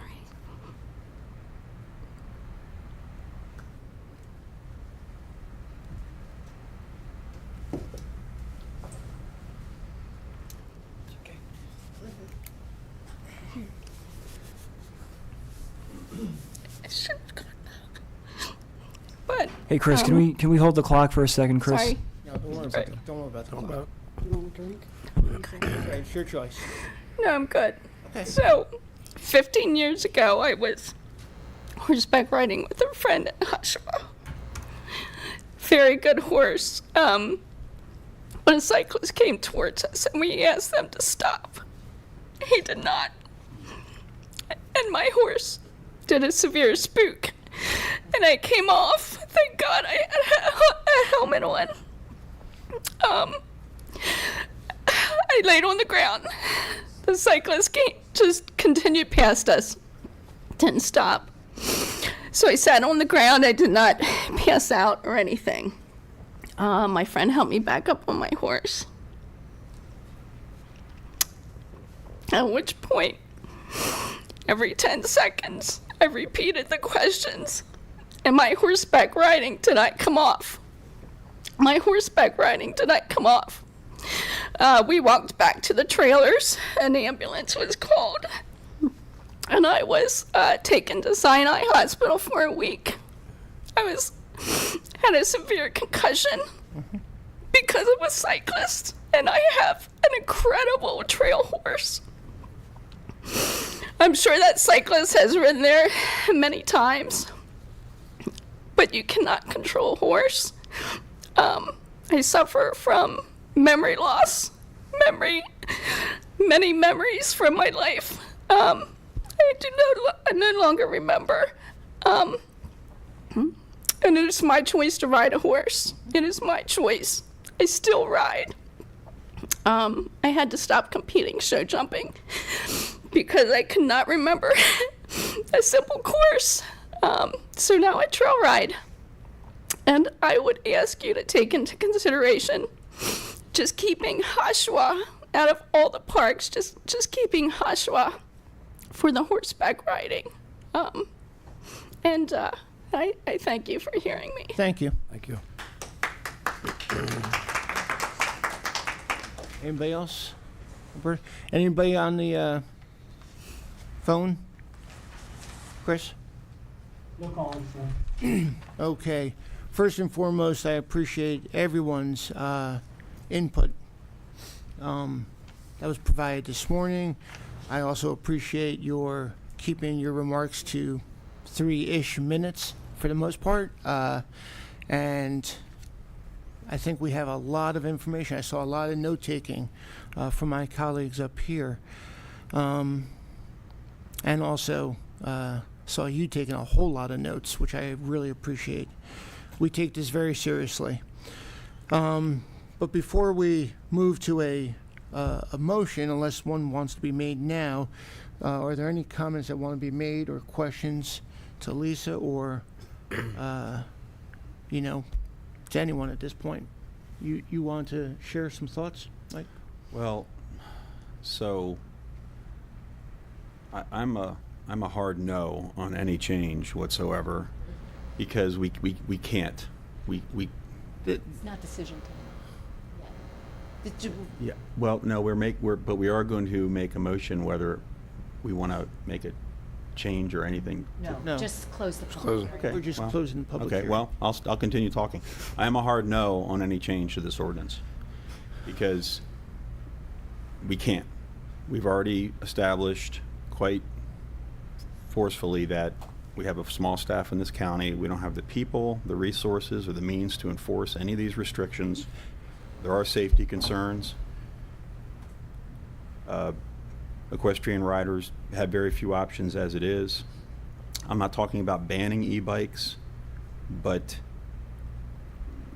we are not in a position to regulate what goes on out there. And it's a tough thing to say because I think we have the good guys here in the room that are on the e-bikes. I mean, it's just tough to have to say this, but we can't regulate what's going on out there, particularly when word gets out that these particular trails are going to be open. What I also wanted to mention for everybody here is, so there's 5 of us sitting up here, and we're not full-time commissioners. This is a full-time job, but we're not full-time. Some of us have, all of us have other lives and things like that. So we rely on the staff of the county to look out there at what issues are coming our way. And that is, to my knowledge, how this particular item got on the agenda. So it wasn't anything that originated here on the board, at least I'm not aware of. And there wasn't an outcry from the public to open the trails up to e-bikes either. I'm a bit frustrated by that. I think it's a conversation for another time, but when we're going to make changes to ordinances and do things like that, I think it's important from this point forward that we have a commissioner who's sponsoring these types of changes so we can at least have an anchor as to why we're discussing what we're discussing, because what I'm frustrated about is we have created a lot of angst and stress amongst a lot of good people in this county when I don't think it was necessary, because I know in my heart we can't accommodate this right now. And I will say it again, I'm a hard no on any change. I'm not talking about banning e-bikes, but in my mind, there's no way we should be doing this, and this is certainly not the time to be talking about it. But so anyway, I'm done. Okay, are there any other comments, questions? Lisa, well, were you gonna say something? I have one real quick, if I could. Would like to thank everybody that came out today on both sides of this issue. We obviously take your input very seriously, and I greatly appreciate you all coming out discussing this topic in full. So thank you. Okay. You have questions for any of us, bikers or riders? No, that's okay. I understand. We met. Well, I had a question concerning e-bikes. Hold on one second. I'm trying to keep things moving, and I do go off script sometimes, so you'll have your opportunity, but let me just see if there's any other comments and questions. So I'll echo what Commissioner Guerin asked about how this ultimately did end up on our agenda, because I was not quite clear about that either. With respect to questions I have, to Lisa, and if you don't have the answers today, that's quite okay. I'd like to know which of the parks that are being suggested for e-bike use have the widest and straightest trails, which park sees the most equestrian use, which park sees the least equestrian use. Are there certain days of the week that see heavier equestrian use than other days? And finally, what would the cost be, or if we have any semblance of an idea whatsoever, about creating all-purpose trails that are distinct from the existing trails that are used by equestrians and pedestrians? And I would certainly like that information before proceeding to engage in a discussion about the change in the code about the e-bikes. So thank you. Absolutely, we can gather that information for you. Okay, thank you. You had a question, or you want to make a comment, ma'am? I was just curious as far as with e-bikes, like on a straightaway, like you said you couldn't go 20 miles an hour uphill, but going downhill and on a straightaway on the trails, can you go that fast? Okay, so How about if I answer about guys, instead of going this way, because we have a community that's, I want to make sure they have the opportunity to listen and learn everything that we are in this room. And I appreciate a room being crowded, but you also have to understand, let's say there's 10 times more for the goodness of the community that gets us. Because I kind of opened that can up about understanding the specifics of an e-bike, which I don't know. So that was, news to me. So I guess for a point of clarification, if we can just keep it to what a Class 1 e-bike can and cannot do, if you can come up to the mic, though, and whoever wants to with the information. And try to make it simple, straight, and we'll just go from there. Sure. So Class 1 e-bike generally will be pedal assisted, right? So the rider can choose to ride with it completely off at any time. And then it's got different levels of boost, which essentially multiplies the rider's effort or what they're putting into the pedals by a certain percentage. So there's usually either 3 or 4 different settings to that boosting. And you're constrained by like the terrain that you're on, the grade that you're on, that kind of thing. So when we say you're not going to motor up the hill at 20 miles an hour, that's true. A, because the trail is tight or twisty, or B, there's rocks in the way, that it's just not physically able to, or you're not able to control it at that speed. And B, like it would take a lot of effort in as far as the rider goes to get it to propel at 20. So, on a rail trail or on the flat ground like pavement, at max assist, you could certainly get up to 20 miles an hour. But most riders, like Rodney said over there, right, are still riding at the regular mountain bike speed that maybe a 20-something would be on, 4, 5, 6 miles an hour average speed up the hill. Class 1, that's it. Okay, thank you so much. And, and again, the intent here is to close the record and allow us to do our homework from all the information that you provided, and then from the information that we will continue to gather amongst each other and staff, to then render a decision 10 days from now in open session. Or somewhere it's usually 2 weeks, because we typically have open sessions on Thursdays. So with that said, or if there's no other comments from the dais, is there a motion? Oh, just a real quick question. We were given some information. Roberta, can we have copies made of this for everybody? There's only 3. There's 3 individual. Yeah, I did not make copies. That's okay. Could we? Okay. Okay. Is there a motion? Motion to conclude the public hearing and keep the record open for 10 calendar days. Second. Was that Sec- 2 seconds there? Yeah. Karen? No, okay. There's a motion and a second. Is there any discussion or question? Seeing here none, all in favor? Aye. Aye. Okay, 5-0. Thank you, Lisa.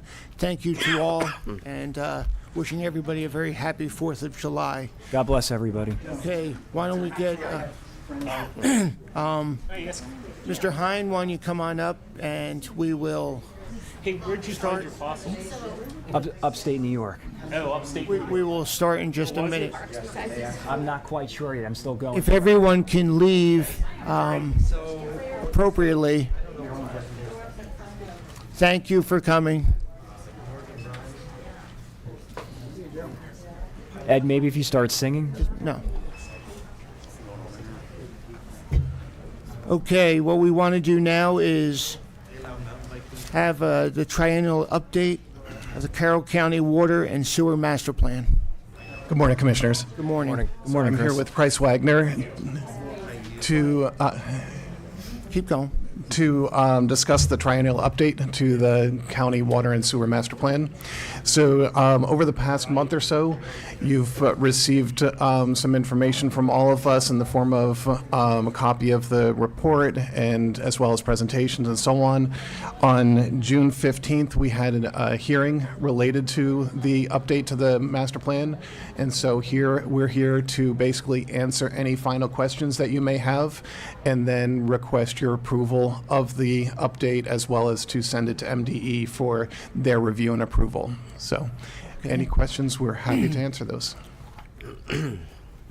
So the intent here is not to go back through the slide deck that you provided. Correct, and I have a very short presentation, but however, if y'all are sufficed with what you've seen before, we are fine with answering questions and moving forward and then hopefully having an adoption. And Chris, you're confident in what Pierce says, correct? Yes. Okay. It's your new Delta Chi name, is Pierce. So That's good. Get used to it. Okay. Are there any questions or comments that want to be made at this time? What was provided? If not, is there a motion? Motion to adopt the triennial update to the Water and Sewer Master Plan and forward to MDE for final approval. Second. I have a motion, I have a second. Any further discussion? All in favor? Aye. Aye. Okay. Thank you very much. Thank Thank you. All of a sudden, I felt like hitting the easy button. Okay, let's talk about economic development, Carroll County Workforce Development, FY24, planning year 23 grants. Morning. Hey, good morning. Morning. Haven't seen you in a while. You keeping things straight over there? Pardon me? You keeping things straight over Trying there? to. We got a lot of construction going on over there. Okay, go ahead. Well, I want to apologize for my priority, Carol. I did not mention that I got a very good tour of your facility, and I appreciate it. I encourage the other guys to get over there and see what's going on. And yes, we did take about a minute and looked out the windows at East Meadow and the construction. So you're saying that wasn't an afterthought about it, workforce development? You actually thought it was... That was an added plus to the tour. Okay. Okay, let's talk about what the WIOA, which is the Workforce Innovation Opportunity Act, and CCWD is doing. Great. I'd quickly like to take the time to introduce two of my staff that are key to running our agency. I have Tammy Haynes, who's the Employment Services Supervisor, and I have Stan Whiteman, who's Operations and Resource Manager. We're Nice a to meet you small both. but mighty team, and I just thought it was important that you would get to know them. Here's Denise. Hi, Denise. Denise is joining us. Want to pull a chair? Pull up a chair. Where'd you wanna Was start? watching the e-bike and horse discussion, and it was quite lengthy. Okay. So, okay. Good morning. Yes, well, I'll start. We're here today to talk to you about the workforce grants, but first of all, I wanted to talk to you and thank you for your recent appointments for the Workforce Development Board. So, as you know, we have a board that completes the local plan. They oversee the services at the Workforce Center, and coordinate all the partners, as well as oversee the contracts, and are responsible for a large part of the blueprint legislation. So I serve on the board. Recently, you appointed many members of the local business community. We have representatives from a lot of different businesses in Carroll, so we try to oversee and have a good representation of the types of industries. So we have Penguin Random House, Lefevre Construction, Strauss Corporation, Tomlin Technology, Heidelberg Materials, Tevis Energy, and Shelter Systems. So in addition, these appointments represent some of the businesses in Carroll that are part of our workforce board. And so we have probably about 22 different partners. The other thing is there are many workforce partners like the Department of Labor, Division of Rehab Services. We have doors, and then we also have some local partners here in Carroll County. So that's the board, and we want to thank you for appointing them. The main thing that the board does is develop the local Carroll County workforce plan. So it's very important. We've been hearing a lot of and having a lot of discussion lately about a lot of other community organizations that are doing workforce development, they say. And it's very important that you understand that this board is responsible for developing the plan for Carroll County. And so if you have other organizations that are doing workforce development, they should be communicating and coordinating with the Workforce Development Board. So we would ask that you do that for us. So that's very important. Also, I wanted to let you know that we have been very active with a lot of activities for job recruitments. I think you're aware that we do ongoing job recruitments every month. I think we had one yesterday, right? So we had one at the center, and then on Wednesdays we're doing in-person job recruitments. So we have Penguin Random House there and FlowServe Corporation, just a couple of the different organizations that are there doing on-site job recruitments. And then we have the Premier Virtual, which are the online job matching and job recruitment. So that's been very good, probably for, I think we've been doing that 6 to 9 months, maybe even a year. Well, we've had with Premier Virtual because of COVID. Obviously, we had to transition to the online job recruitments. So since the beginning of January, we've had 19 events for job recruitments, and we've had 156 business employers represented and almost 500 job seekers. So we are out there trying to do the match. I know a lot of businesses are needing employees, and it's very difficult to find that match, but we're out there very actively doing that. And Scott Singleton is our business consultant. So I would say that if you have anybody that contacts you and says that they need employees, please refer them to Scott. Did you get a chance to introduce everybody yet? We did. You did? Yep. Okay, so wonderful. So I'm going to turn it over to Heather, and she's going to talk about the grants that we're getting from the Workforce Innovation and Opportunity Act. Okay, so right now, the Workforce Innovation and Opportunity Act is our main funding source, and we are given those grants annually, and they're in 2 installments. They come in a program year in July, and then we get a remaining balance in a federal fiscal year, October 1. So we have that divided up into 3 areas. We do have summer youth money coming from the governor's office to create Summer Youth Connections program. We received $26,850 for that. We're anticipating serving 11 youth for a 6-week program where we become the employer of record. They're placed with local employers, and the employers, they're working for the employers, they're helping out, but they're also being mentored by the employers, and it sets up a good relationship for future work for these young people. We have a relationship with the Division of Rehab Services.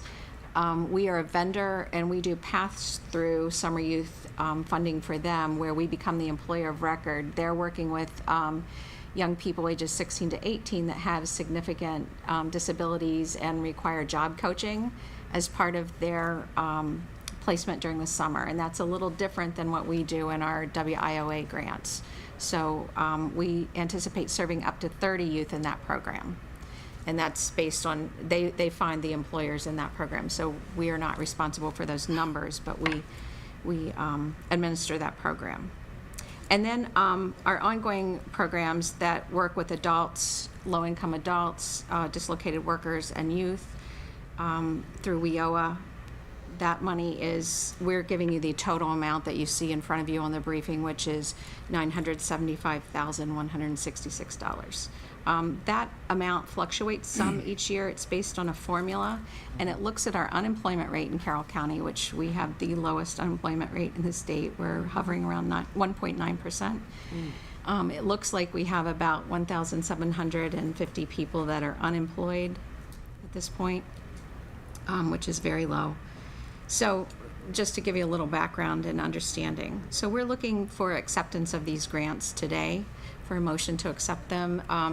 This was presented to our workforce board at our May meeting, and they approved that. So if you have any questions or. I got a few. One, you said fiscal year is the federal, so it's 1 October. Program year is it 1 January? Or?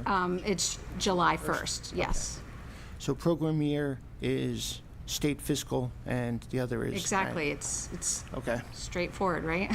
That's right. It's taken me a couple years to figure that out. Unfortunately, I'm used to that. But the DOORS grant, do you work at all with CCYSB or the ARC? In collaborating opportunities for those that are being seen at CCYSB or those that are in the ARC? I mean, how? I can speak to that. Yeah, how's So that work? with our youth grant, it serves youth 16 to 24 and who are considered disconnected youth. And that could be several barriers to employment. It's having been in foster care, experiencing homelessness, low income, having a disability, parenting at a young age. So there's a variety of ways that somebody can qualify for that program. And so with our partners in the human services industry, yes, they can be working with somebody and we can braid our funds. It's not a duplication of service, but we want to build on those funds. So an example would be we can provide paid work experience for a young person, but if they need job coaching on the job, that's not something that the federal grant covers, but that's something that they DOORS funds. So you can see how we can build on the funds to serve different populations of Do you individuals. participate in the Circle of Care? Do, yes. Okay. Yeah, it's So, good. it's a good network. We do so many good things in Carroll County, and I think when we're talking about a lot of people, workforce development is a new buzzword, and there's several pieces of it, and certainly we are not saying we're the only people that can do it, but as the convener of the Board of Workforce Development, it's our oversight to understand a very comprehensive workforce development plan for the county, and that's what we're really asking for your assistance to. As far as YSB, the Disconnected Youth Program, it should be a continuum of service where they identify people and they're working with them to, at the point where they're ready to think about employment, because there are so many barriers they might have going on or things, life experiences that they're not really ready for employment.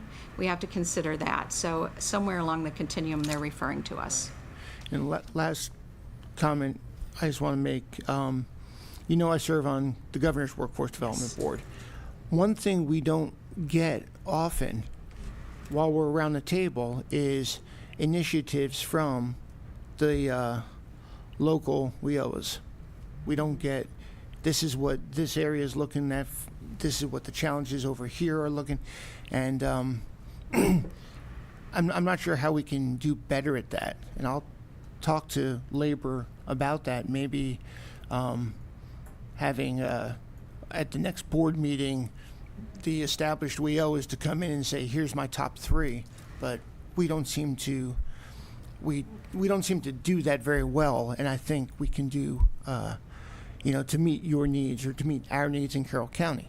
So, what are your thoughts on that? Understood. If I may, I have a couple comments on that.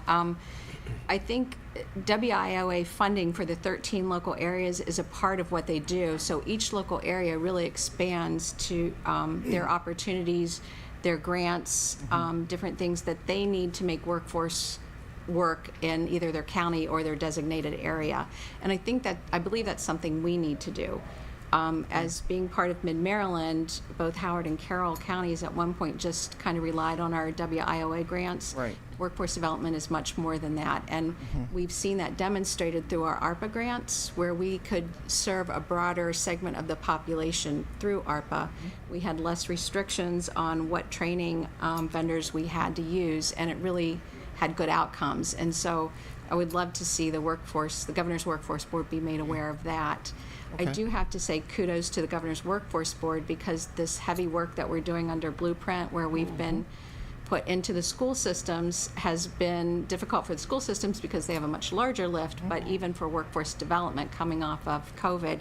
And Mike DiGiacomo, who's the chairperson, has appropriated some funding to help build curriculum across the state between the locals, boards of education, and the workforce boards. He and I talk often, and I'll be seeing him in August. So maybe if we can get time, you and I, to prepare me a little bit, so Certainly, I I'd be glad to do that. hit him up on some requirements. I think that'd be valuable. And Mike has been to our local Carroll County Workforce Board meetings, and he's Nope, I done some know. presentations on Blueprint, and so he's very familiar with what we do. And just to assure you, and I think you came to one of our first meetings, Commissioner Rothstein, and we have a very engaged local workforce board, and there's always a lot of good talk and communication there. So, I think that's good to then connect that to the statewide board. And just for the good of the group, Mike DiGiacomo works for Department of Labor here in Maryland, and he is the executive director of the Workforce Development Board, the Governor's Workforce Development Board. So, okay, I apologize taking so long. From the governor's side, and I'm curious, because you mentioned a lot of this based on formula, and Carroll County typically doesn't do well when it's based on formulas. We don't have enough farms kids, we're too wealthy, we work too hard and do too well on our own. But can you guys supplement that somehow? How can we do better than the formula? I think, again, voicing, and I'm not shy around the table, I will voice the opinions of what's needed in Carroll County, but that's why I want them to feed me, hey, we're at 1.9% unemployment, but that does not give a full picture of Carroll County's, employment. And Our unemployment rate hurts us. it hurts with us, formulas. at the end Yes, of I the didn't day. mention it. So getting, hey, here are the pockets and the gaps, to share. I think that would really help us. So, Absolutely. yeah, there's always more to a story than a formula. So, I think we can do a Workforce 101 cheat sheet for everybody, just to kind of bring you up to speed. I think all of us would tell you that it is deep, learning how the federal U.S. Department of Labor works and interacts through the state and down to the locals. There are some non-discretionary grants that we will take advantage of as they come up that would help individuals in our area to gain sustainable career pathways. I think that would help. I do. I appreciate that offer. So, any other questions, comments? Just very briefly, what does DORS stand for? And all of the other... Division of Rehabilitation Services. Thank you very much. And we affectionately refer to it as DOORS. They're under the Maryland State Department of Education. Thank you very much. Okay. Is there a motion? Motion to accept the PY23 Governor Summer Youth Program Grant Award, the PY23 DOORS Summer Youth Funding, and the PY23 and FY24 Workforce Innovation and Opportunity Act WIOA Formula Grant Awards. Second. I got a motion, I got a second. Any discussion? Seeing here none, all in favor? Aye. Okay. Thank you very much. Thank you. Thank you. Nice meeting you guys. Thank you. Okay, let's talk about contract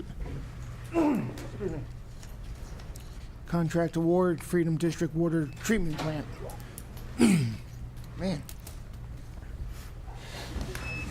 Good morning. Morning. Morning.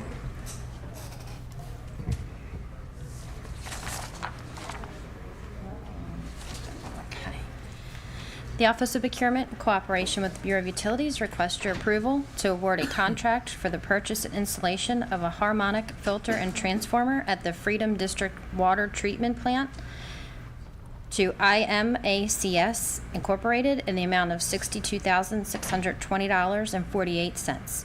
This award will be made via competitively bid term contract. The bid amount is within the adopted budget, and no additional funds will be necessary. Gentlemen, the new Freedom District Water Treatment Plant came online in May of 2009 and has been in continuous operation since that time, 24/7 around the clock since that time.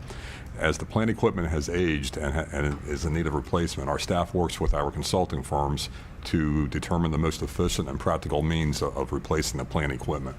Current focus of the plant is regards to the variable frequency drives, or VFDs, located on the plant's raw water and finished water pumps. VFDs allow the pumps to ramp up or down to meet the water needs of the service area at any given time. Based on guidance from our consultants, it has been recommended that the original equipment 18 pulse VFDs be replaced with 6 pulse VFDs along with a harmonic filter. This replacement would meet the operating characteristics of the original equipment, but at a lower cost, shorter lead time, and a better availability of spare parts. During the evaluation of the 18 pulse versus 6 pulse VFDs and the sizing requirements for the harmonic filter, it was determined that the baseline harmonic distortion of the BGE power supply to the water treatment plant exceeds the maximum threshold limits established by IEEE Standard 519 for industrial plants. What that means basically is the power supply to the plant should be a nice clean sinusoidal type curve. What happens, it's coming in a little bit jagged. The distortion level is approximately 17% out of par with normal.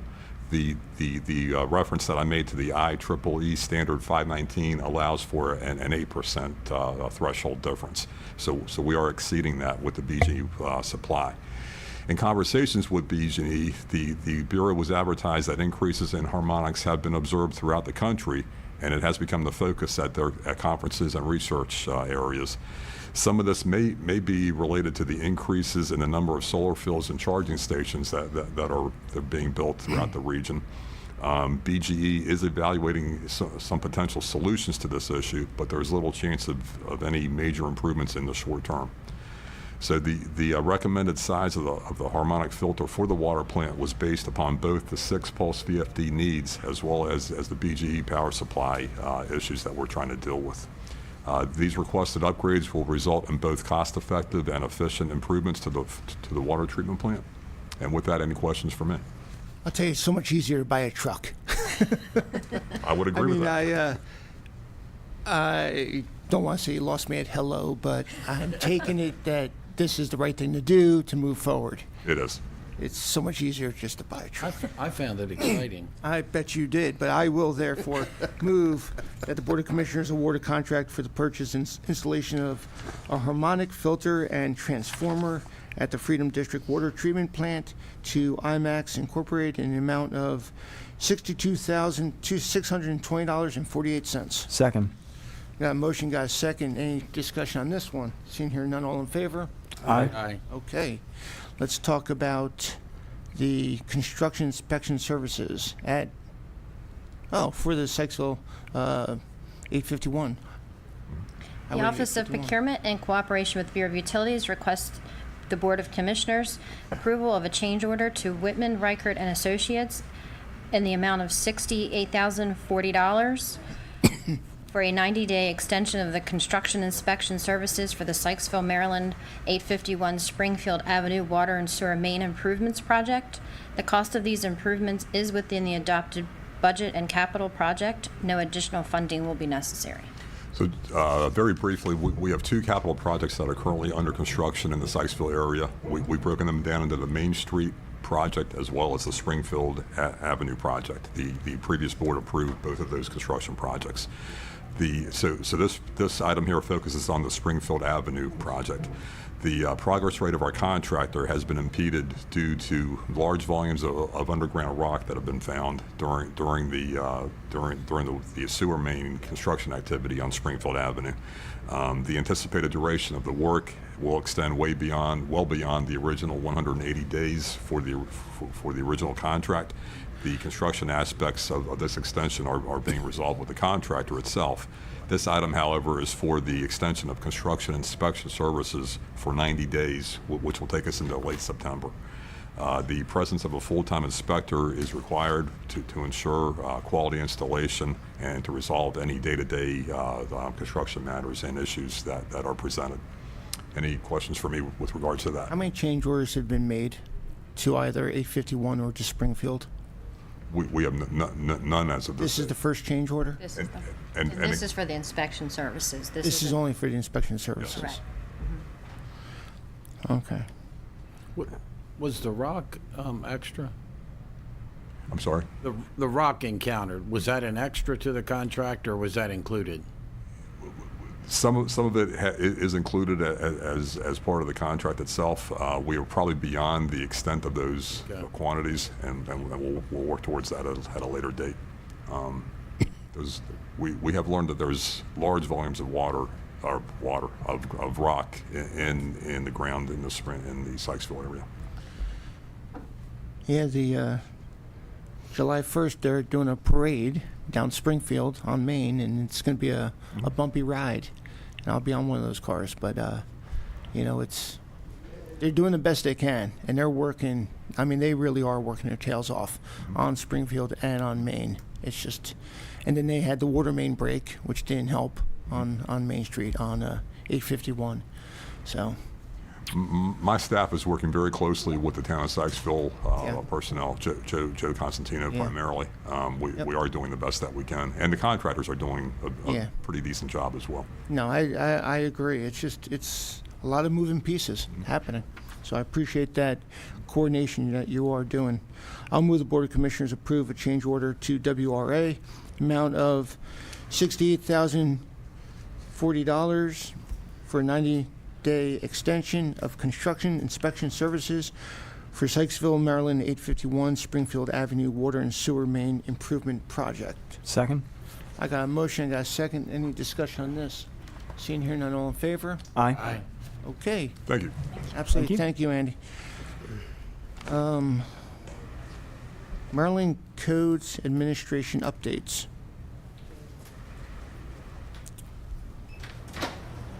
Gentlemen.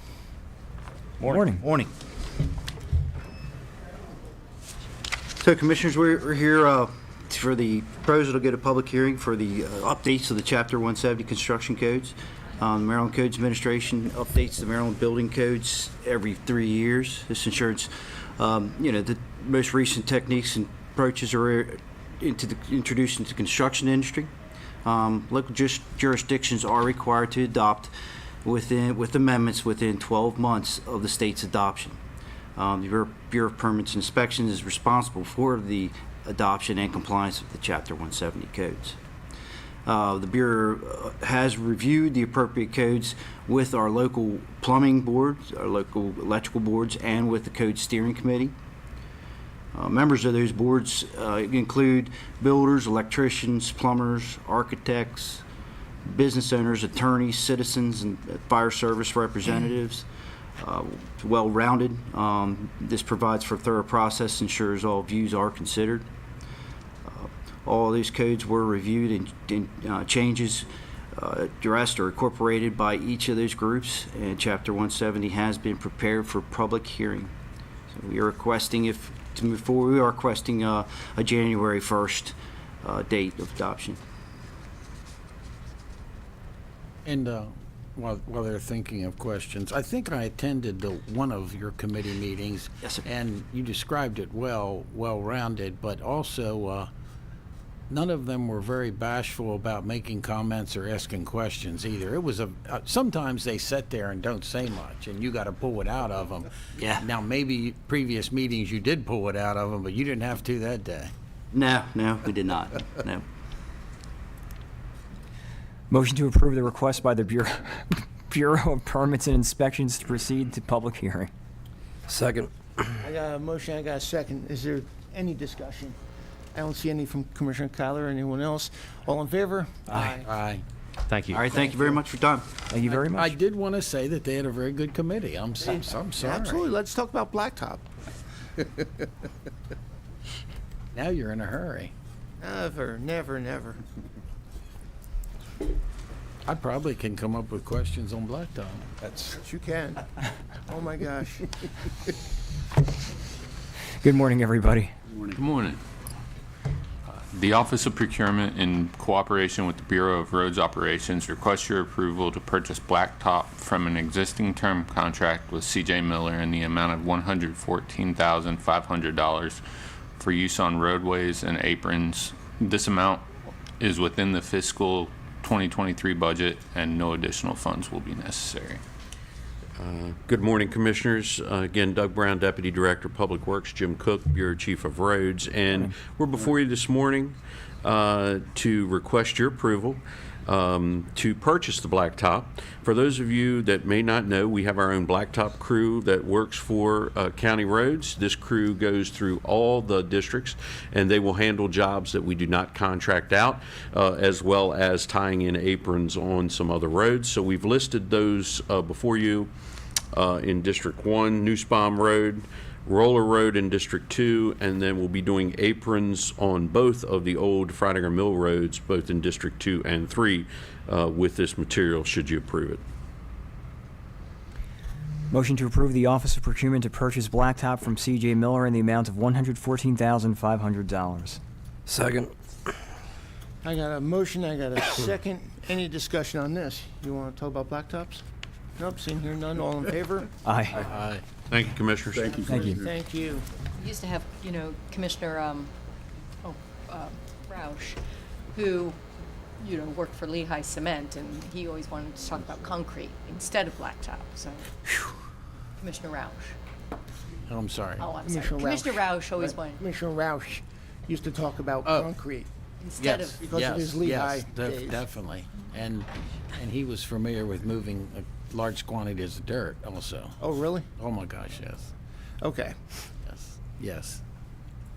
Until rudely interrupted by our county administrator, let's talk about Court Smart Support Services. The Office of Procurement, in cooperation with the Department of Technology Services, requesting your approval for the purchase of support services for the existing CourtSmart system in the amount of $46,196.40.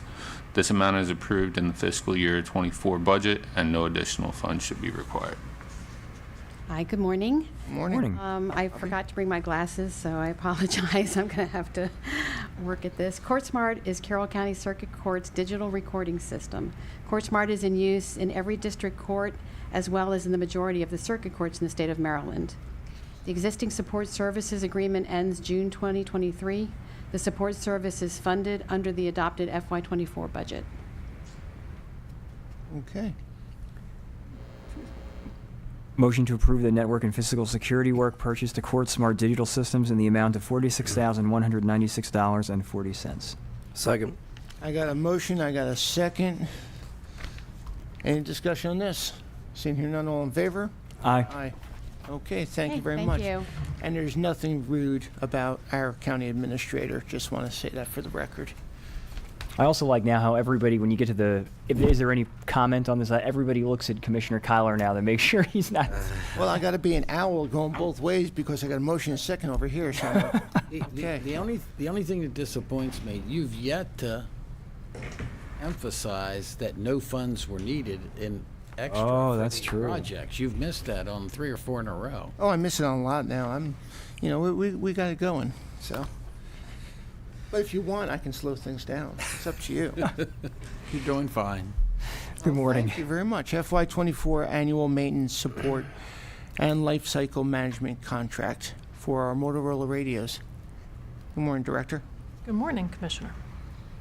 All right, the Office of Procurement, in cooperation with the Department of Public Safety, requests your approval to continue the multi-year agreement with Motorola Solutions Incorporated for the annual maintenance, support, and lifecycle management for the Public Safety Astro 25 radio system per maintenance agreement 0000007842 and SUA-2 agreement in the amount of $1,512,214.26. This amount is approved in the fiscal year 24 budget, and no additional funds should be required.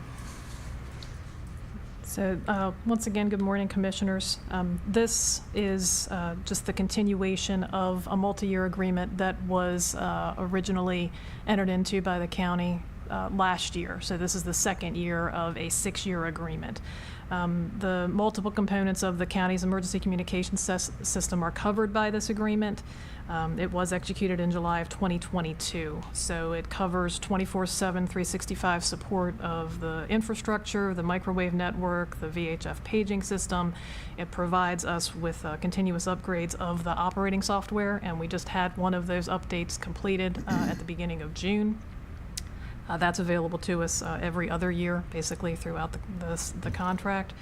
And just basically provides us with some security and monitoring measures. So it's kind of a soup to nuts type of situation. This contract also incorporates the same features for the radio capabilities of the Westminster Police Department. They have an enhanced utilization capacity on or capability on our radio system, so they have their own dispatch location.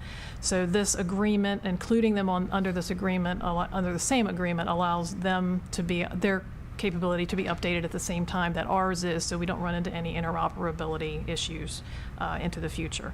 Have confirmed with Chief Ledwell of the Westminster Police Department that the agreement that is has been in place with the county continues.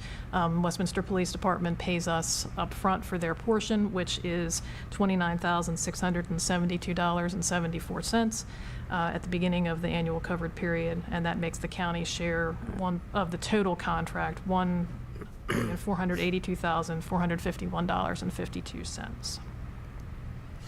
And why don't we have the same arrangement with the other municipalities with police forces? The other police departments do not have that same capability. They do not have their own dispatch locations. Westminster has its own, basically a consulate there, so that's why, because they have that enhanced capability, that's why we have the agreement with Westminster Police Department and not the others. The other jurisdictions that are municipalities that we dispatch for, all of that runs through our communications Depends on center. our dispatch, right? Okay. Yep. Motion to approve the annual maintenance, support, and lifecycle management services for the Astro 25 radio system to Motorola Solutions Incorporated in the amount of $1,512,214.26 and authorize the Director of Public Safety to approve the resulting monthly payments. Second. Okay, I got a motion, and I got a second. Any discussion on this one? Seeing here, none, all in favor? Aye. Okay, thank you very much. Commissioners. Okay, let's talk about CMARC. All right. The Office of Procurement, in cooperation with the Department of Public Safety, requests your approval to renew the annual maintenance agreement with Motorola Solutions Incorporated for Carroll County's share of the cost for maintenance, support, and upkeep of the CMARC regional radio system per the service agreement in the amount of $65,000. This amount is approved in the fiscal year 24 budget, and no additional funds should be required. So this one, Commissioners, is a similar type of situation. On June 15th, 2006, the county entered into an agreement to contribute annually towards the cost of the support, maintenance, and upkeep of the CMARC regional radio system. There's no increase in cost from last year. The cost for this contribution is the same for each jurisdictional member of CMARC, which are basically the counties in central Maryland, so the same counties as the UASI region. The system provides interoperability and wide area communication among those central Maryland counties. So the equipment and systems are able to be utilized by any of the member county agencies. We do have a legal obligation to contribute the $65,000 each year. And we can't roll it up into multiple years. It's an annual.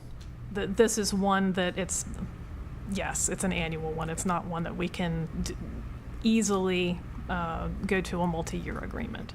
Okay. Cool. Commissioner, do you want to comment on the amount being approved in the FY24 budget? No, I was going to comment on Ryan stuttering on 65,000. Yeah, I forgot how to read. But not on 1.5 million. I mean, I was like, okay, 1.5 million is, but that's all right. I did catch that, so I am listening. Yeah, it was all the other words that I was struggling with too. You're doing really, really well. So, okay. Motion to approve Carroll County's payment share of C-Market maintenance, support, and upkeep to Motorola Solutions Incorporated in the amount of $65,000, as well as authorize the Director of Public Safety to execute the FY 2024 maintenance, support, and upkeep agreement with Motorola Solutions for the C-Market regional radio system. Second. I have a motion, I have a second. Any discussion? Seeing here none, all in favor? Aye. Okay, thank you. Thank you, Commissioner. Thank you very much. Okay, FY24 Medical Director for the Department of Fire and EMS. Maureen, why don't you come up and we'll give Chief a hard time when he shows up, or whoever's going to be showing up. Good morning. Good morning. So, feel free to start with the... Want me to go ahead? Yep, okay. please. The Office of Procurement with the Department of Fire EMS came before the board last July and received approval to contract with Johns Hopkins School of Medicine, the Department of Emergency Medicine, as an independent contractor who will serve as the medical director for Carroll County's EMS operations. The FY23 annual cost for this service was $52,000. The Department of Fire EMS is requesting an increase in working hours for the medical director, bringing this year's FY24's cost to $96,000.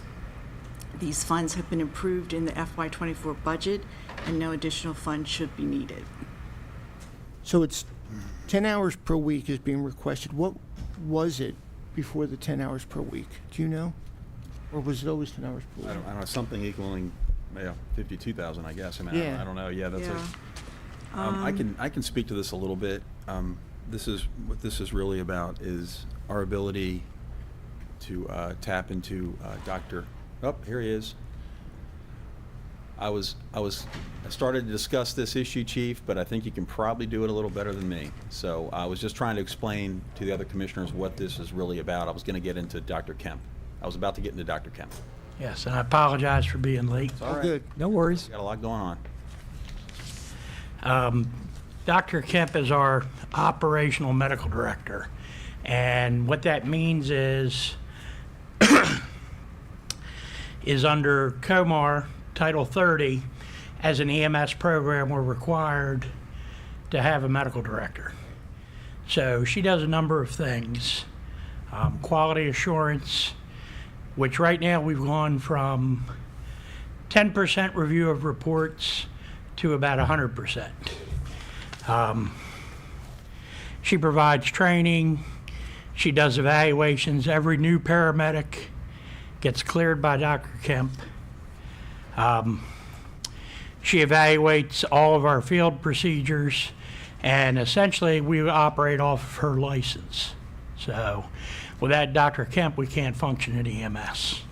So that's basically it in a nutshell. How many hours was she providing prior to now what we're asking? Under her contract, she was providing us about 5 hours a week. Okay.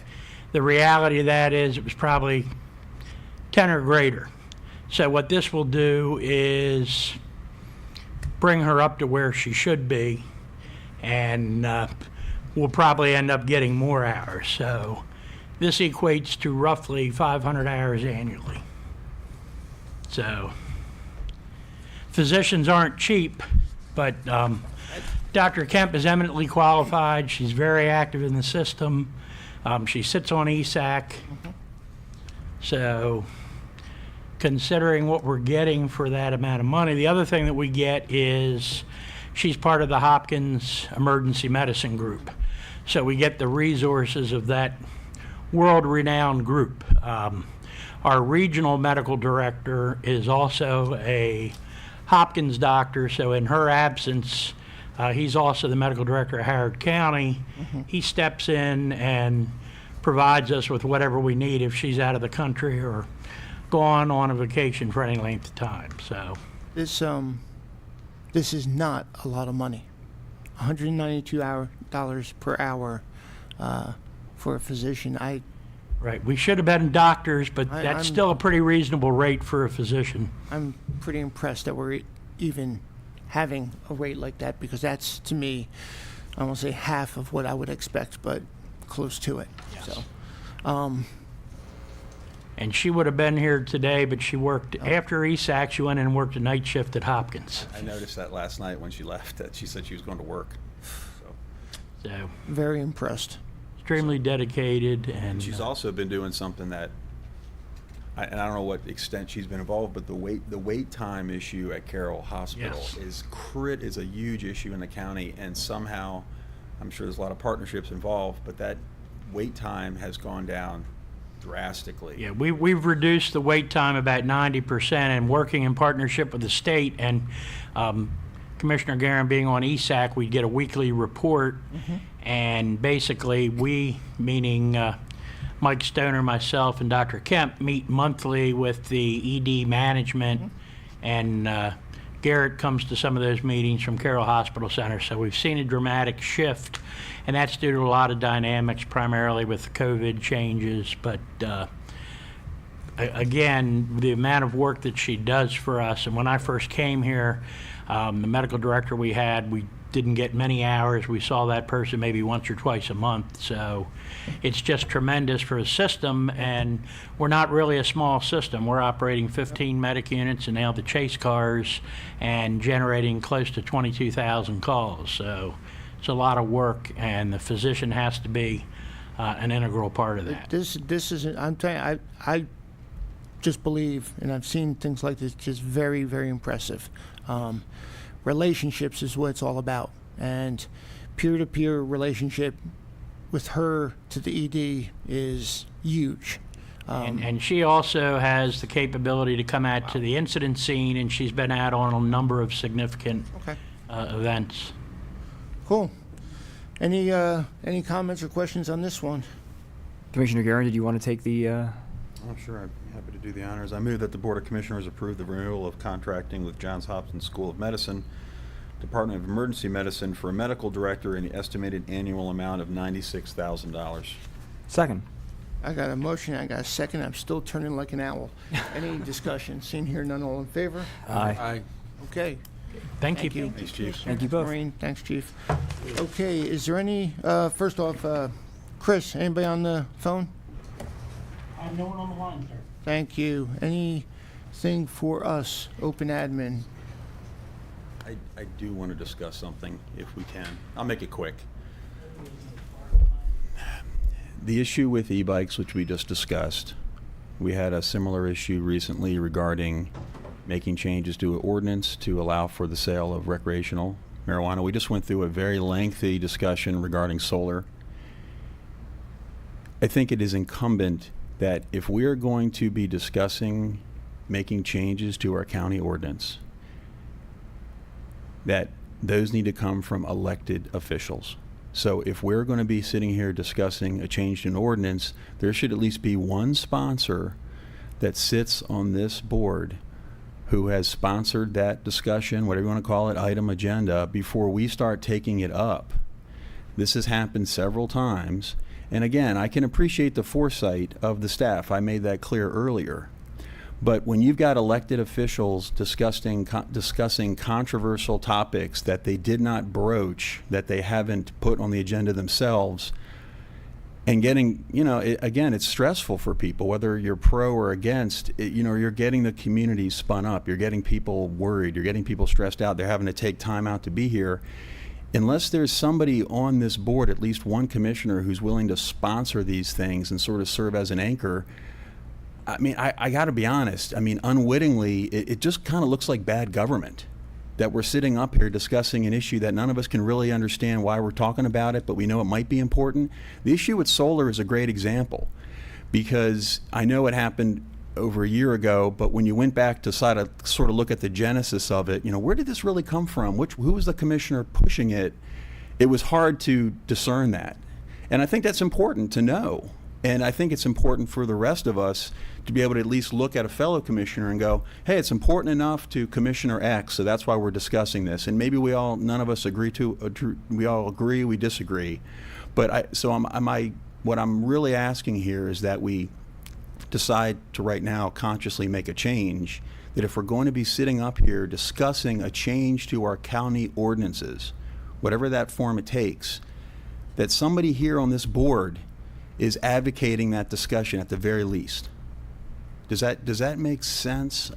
Well, regarding solar, I mean, it's not a good example, as we were in a work session focused on the definitions of the zoning and agriculture, and solar was a part of that. So that was brought up by all of us, and for all the right reasons, the decisions were made the way they were.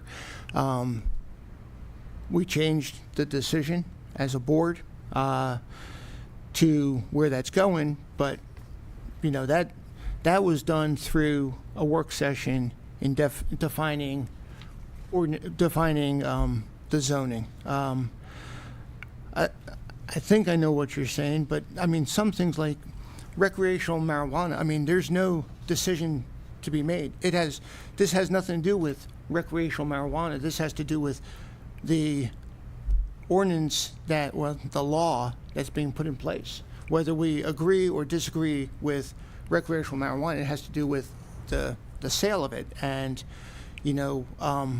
so why marijuana is even being brought up,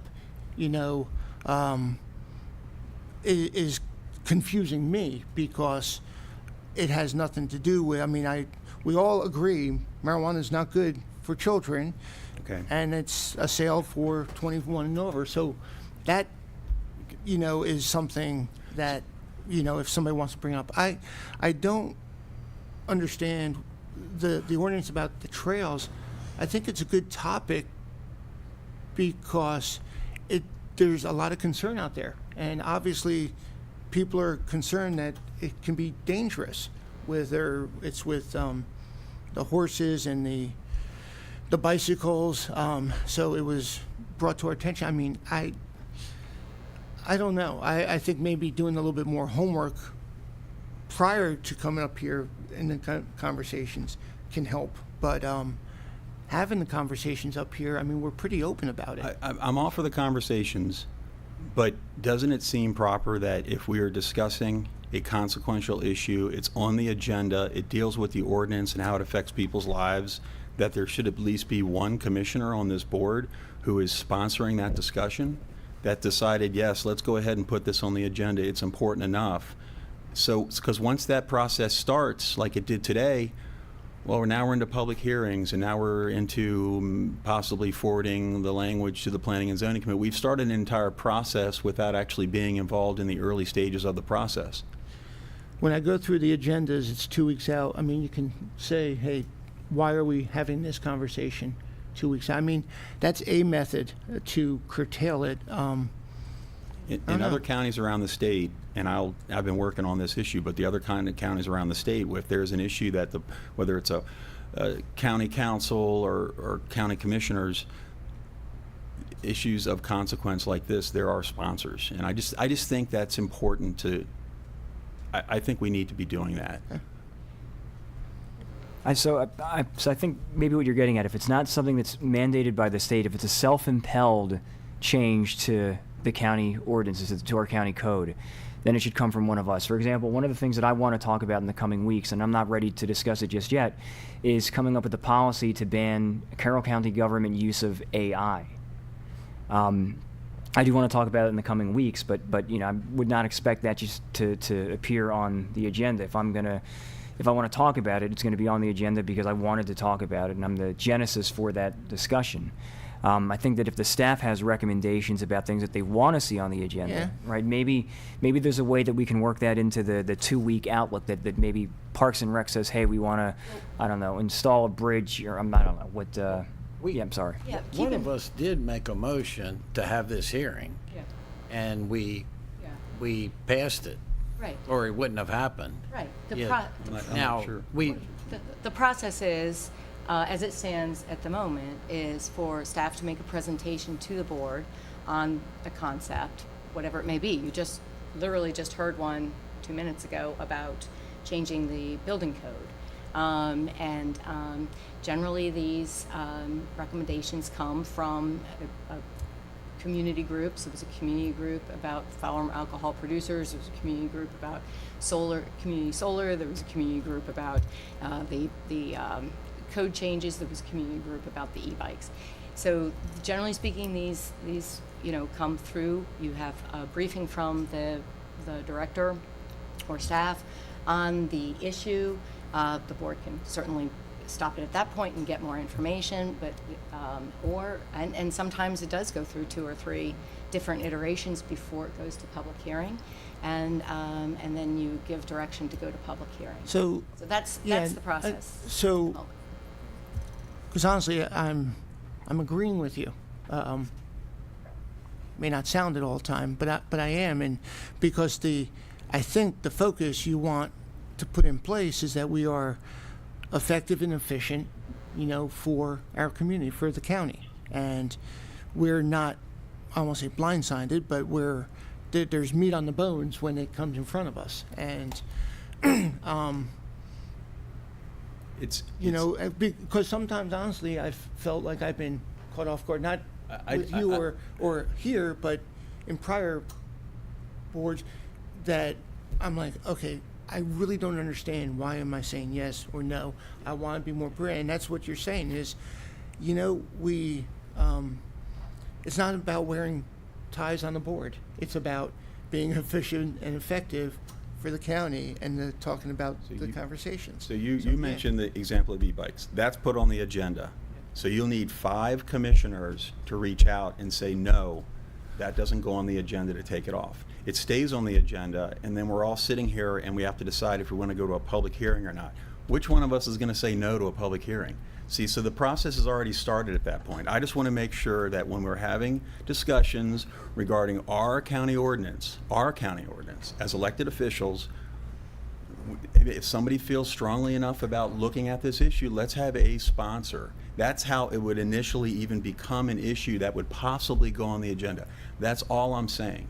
Because I'm concerned that in issues like as of today, I mean, it looks like, again, to me, it looks like unwittingly or inadvertently, we're getting people spun up. It doesn't look good.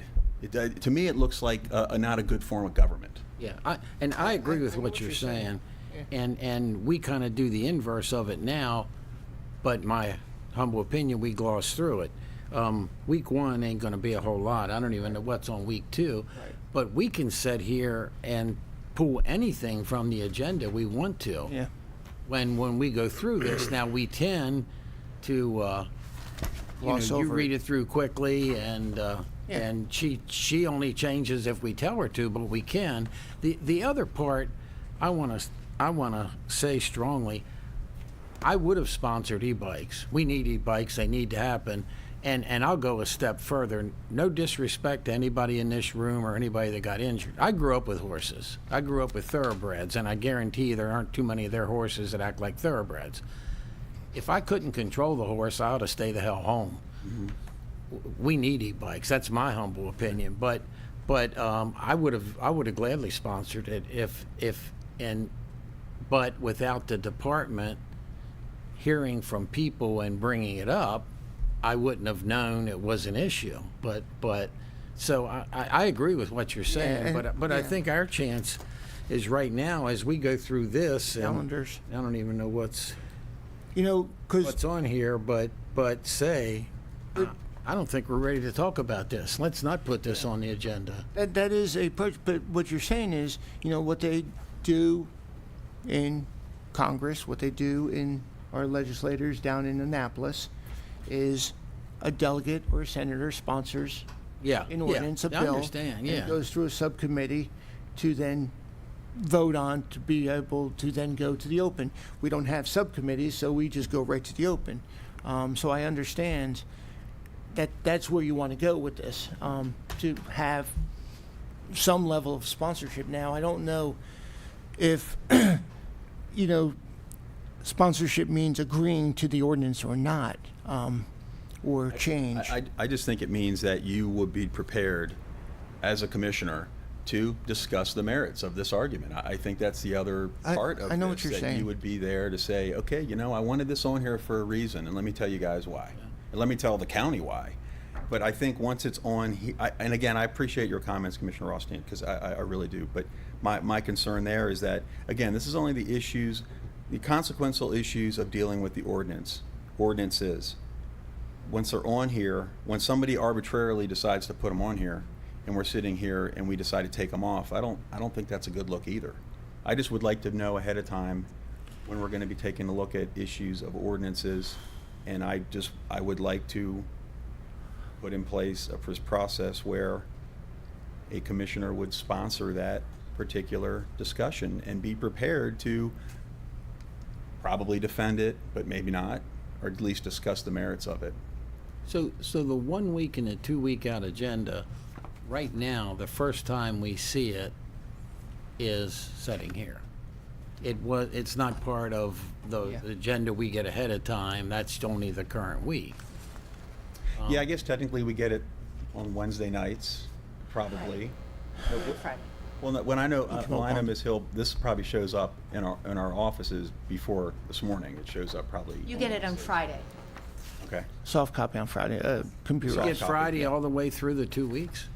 No, just the week. just this the is week. the Yeah, holiday. just the That's week. what I'm saying. Right. The 1 and 2 week look ahead, this is the Is first now. time we see it. But it's already And- published. And we could Friday.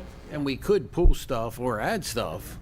Or as I'm Yeah. again, I'm not as trying we to hide choose. So anything. yeah, and I understand. Yeah. I understand what you're saying. I don't want to make it harder. Yeah, I don't either.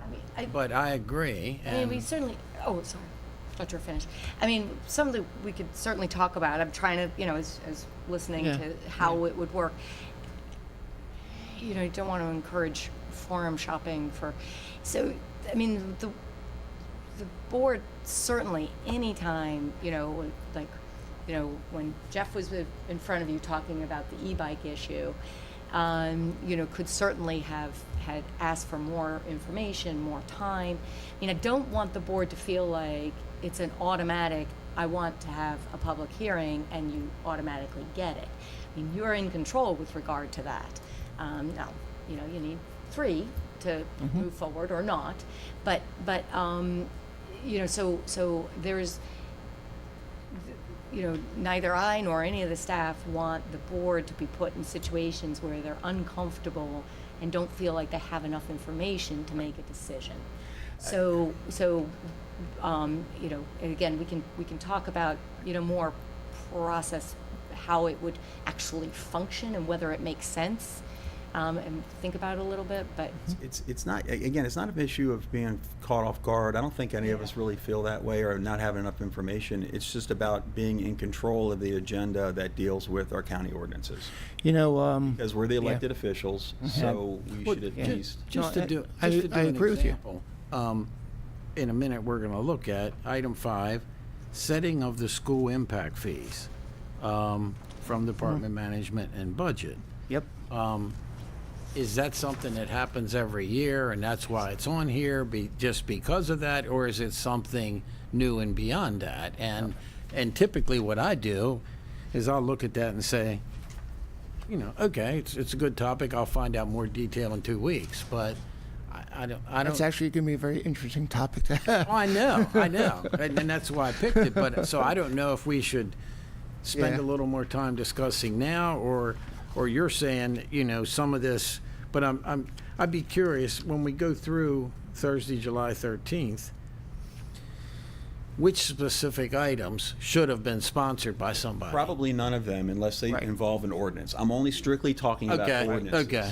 That's Gotcha. it. So That's all. when you're saying it's creating an ordinance or modifying an ordinance. So Yeah, because again, I'm agreeing with you because I believe I'm understanding the intent, and in the last 6 months, I feel like we've done a lot of ordinances, more than I remember doing the 4 years prior.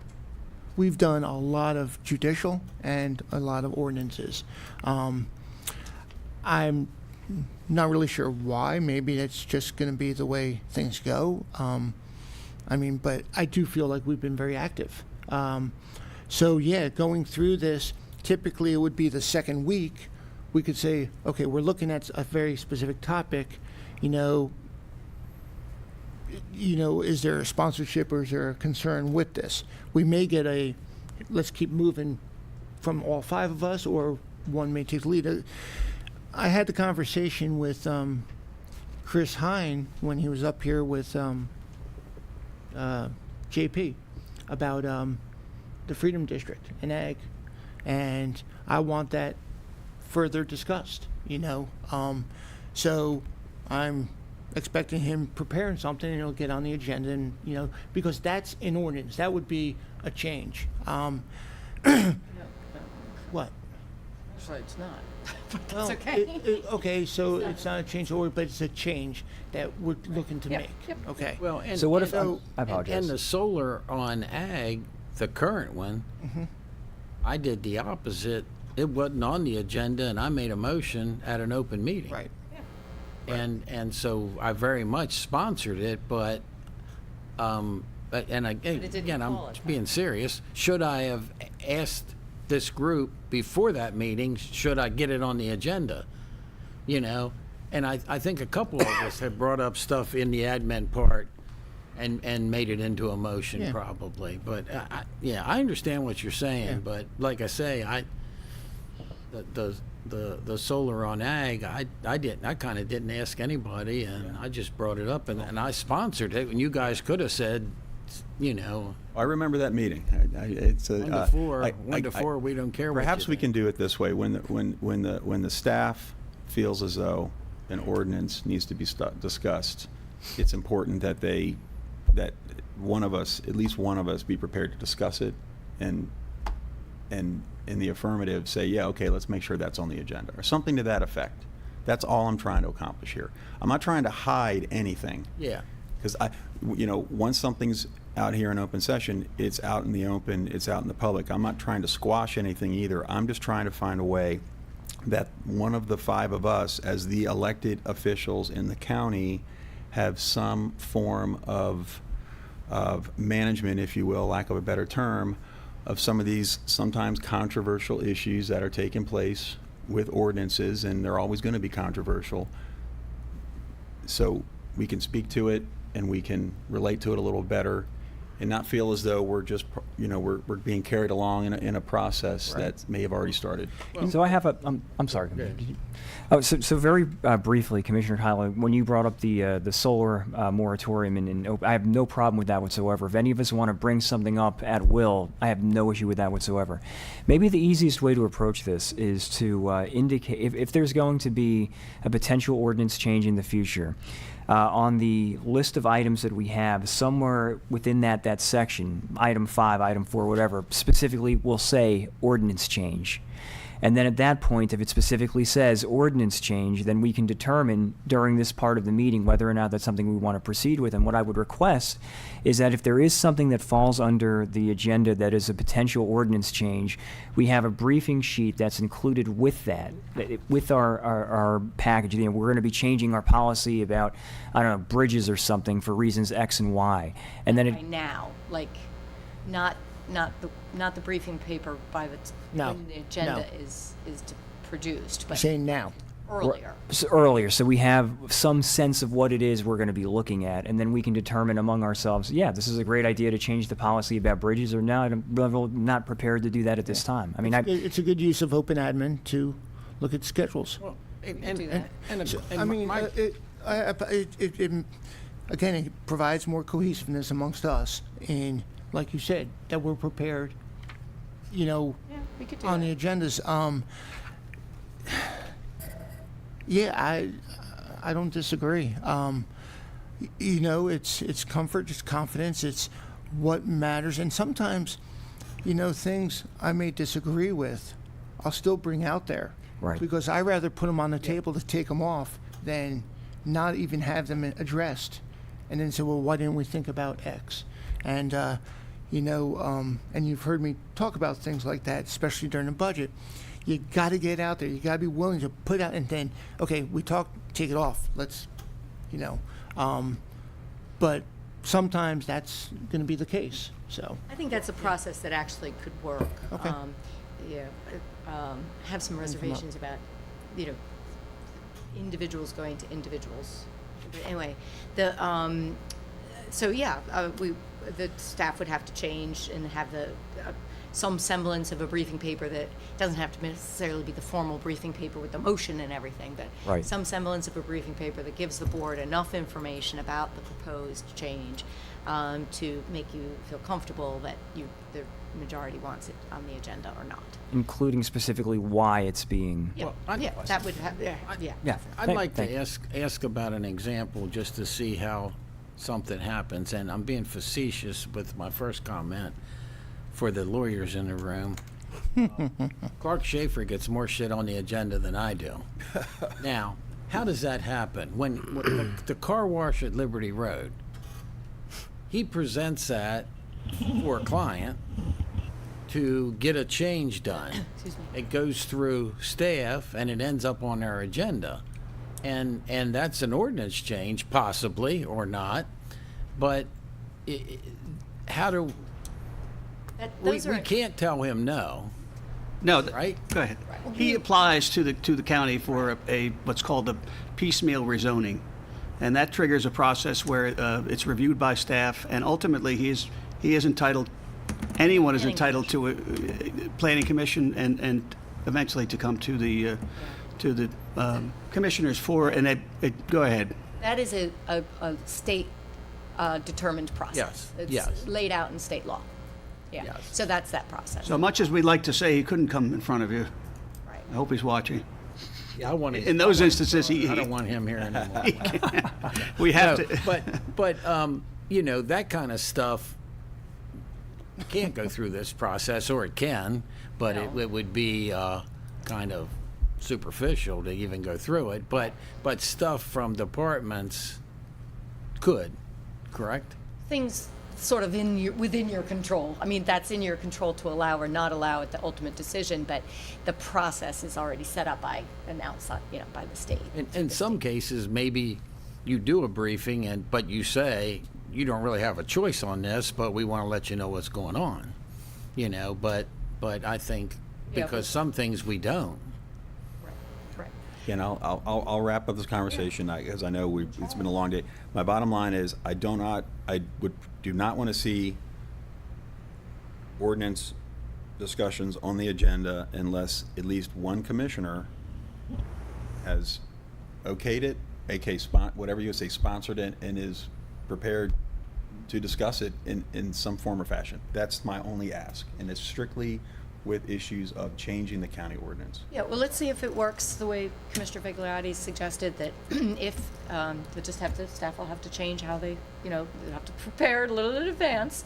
So if, they're proposing an ordinance change, and then it'll have to be 2 weeks out, it'll be in your, a why briefing, will be in your agenda books. You can read it and decide, yes, it moves forward or not. Because you made a good point, Commissioner Rothstein. Anybody up here can bring up anything. So I just want that rule to apply to something in here. I that agree. It's I at agree. least one person who's. And we're different enough, odds are, it's still going to come up. But Probably, yeah. Yeah, but it's going to be So- endorsed We by haven't all agreed on, we don't agree as much as people probably think around here. This, so that's a good thing. one, it's a journey. 2, we got a long ways to go. And 3, we get to make up the rules. So, these are rules. These are not the laws. And these are not the ordinances on how we're performing. So these are rules, and let's start with a change in process that, Joe, you shared, and we'll move forward See how it meeting works. your intent and see how it works, and we'll go from there. Thank you. Wanda, why don't you come on up? We got Just an- while she's coming up, And we got, She now wants to avoid us listening to all well, She's the one who's gonna have to tell the we- directors to get those briefing papers in. we got an exhausting week next week. She said, I just got more work. Wishing everybody a very happy 4th of July on Tuesday. There are activities happening throughout the week, I know, around the county. In Sykesville, I do know that July 1st, I think that's Saturday, there is the parade, Let Freedom Ring, I think called parade. But I know there's activities over the weekend and 4th of July. And the Farm Museum will be having their fireworks that evening on 4th of July. So that should be a lot of fun. 5th if it rains. What's that? The 5th if it rains. And the 5th if it rains. Commissioner, The 5th is Manchester's parade. and the Which 5th. I'm Okay. 99% sure I'm going to probably be in. If anybody wants to join me, you're most welcome. And I think a couple of delegates may. I don't even want to go there. Commissioner Vigliotti has the That's only my podcast on the second 9th. question today. Come on. Okay. Just for that, on Monday, July 10th, Commissioner Kyler will be attending the Transit Advisory Council down in room 105. Tuesday, July 11th, I will be participating or attending the Shock Trauma Board of Visitors meeting at 8 a.m. And then that evening, that was a sigh of happiness. I'll be participating in the Ag Center board meeting over at the Ag Center. Wednesday, July 12th, Opioid Prevention Coalition meeting. Commissioner Kyler's attending in the morning at 9:30. Commissioner Vigliotti will be attending the Farm Board, Farm Museum Board meeting. 11 a.m. There is scheduled for a virtual legislative committee for MACO. Commissioner Kyler and I will be participating in.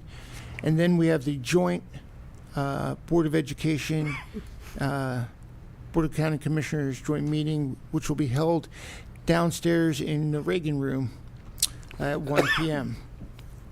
Thursday, July 13th, we have an update on the local management board and partnership with the Community Support Impact Grants. Celine Steckel, Department of Citizen Services. Then removal of community solar from agricultural zone. That's not a public hearing. It's not a public hearing. Or is it the public hearing? I can't remember. No, didn't we finish it? We finished it. No, there was a hearing. This is the public. No, This is the public hearing. this is the. Sorry. Is this where we closed?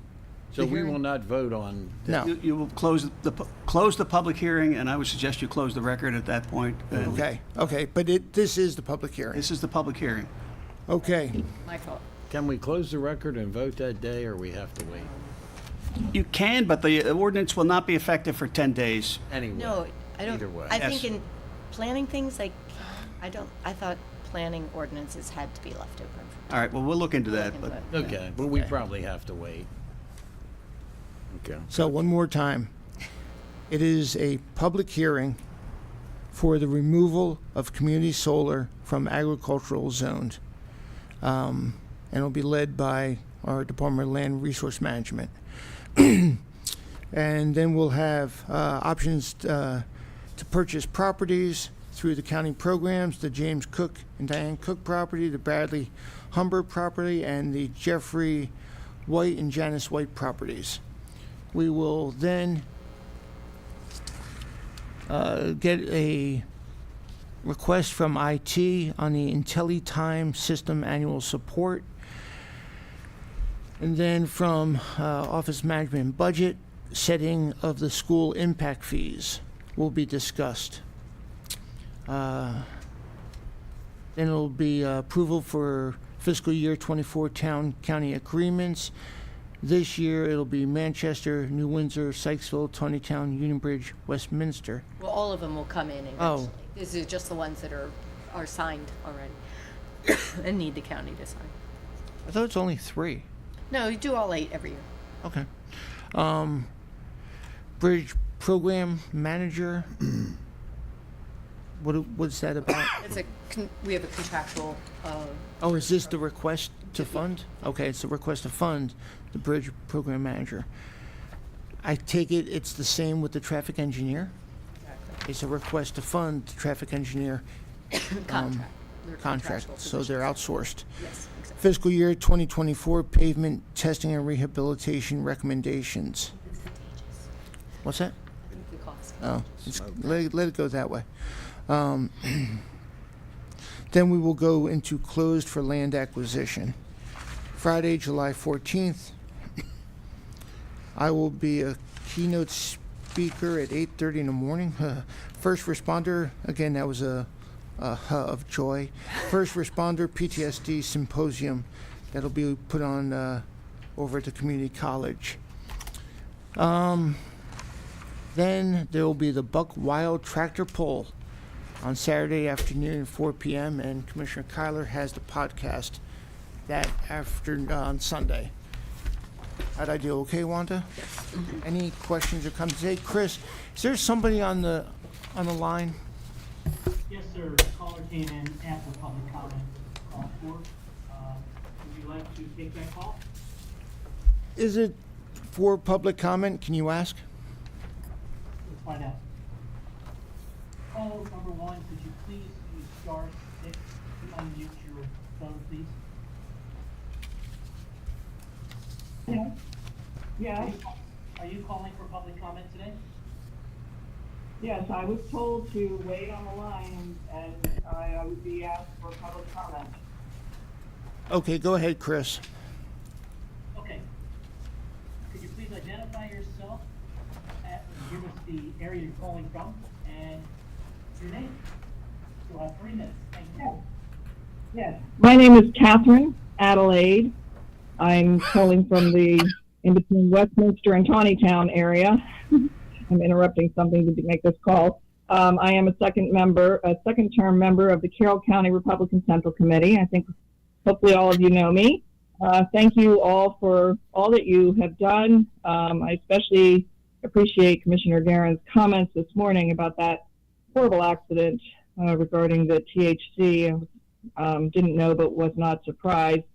You all should have received an email from me. I reached out to all the elected officials in Carroll County. I'm very, very concerned about this effective date, July 1st, which is Saturday, before a major holiday. I don't know why this date wasn't pushed into October, which is none of your, it didn't have anything to do with you, but it set the alarm bell off for me. And so I am planning a peaceful First Amendment protest, not against my commissioners, but against recreational pot in Carroll County. And I hope some of you could join me just for a few minutes. I have again heard from Commissioner Guerin, Commissioner Vigliotti is tied up, but I appreciate that you all are Republicans. And specifically, I'm going to be working on this issue a little bit more, but I have drafted up a resolution for my Central Committee, which will be passed shortly, and for the GOP about recreational pot. It is all illegal under federal law. But my particular concern for today, and the reason I'm going to be out there with as many people as I can get tomorrow for between 3 and 6 at Route 140 and Center Street, is I'm requesting that you would make a motion in a second and pass a public service announcement for this holiday weekend, simply to don't drink and drive and don't get high and drive. And I know you say there's signs out there, but I think it would be really important. You all did a public service announcement and during the bitter, bitter cold that we had to get people into the shelters. This is a huge public safety issue on our roads. And though all of you may be very familiar with this, I go to Church of the Open Door. The average conservative Christian family in Carroll County is not following this. The people that are following this are the people who are going to smoke dope on Saturday and who are going to grow and profit from this. So don't be fooled that everybody knows about this. I only found out about it pumping gas, ran into a sheriff on my way to the MDGOP convention, asked me how I was. I said I was upset about it, and he told me it was effective July 1st. So not everybody knows. I just want to put the warning out there. I would really appreciate, before you adjourn today, to just make a quick public service announcement that it is becoming effective. it's going to be the wild, wild west out there this week, and I am in touch with the Maryland State Police, the Carroll County Sheriffs, the Westminster. They all want to keep everything safe, and so do I. So remember, it's again, it's a protest against recreational pot in Carroll County, but particularly warning people this weekend to be ever more cautious on the roads for this holiday weekend. If anybody has any questions. No, ma'am, I appreciate it. Thank you very much. And it is a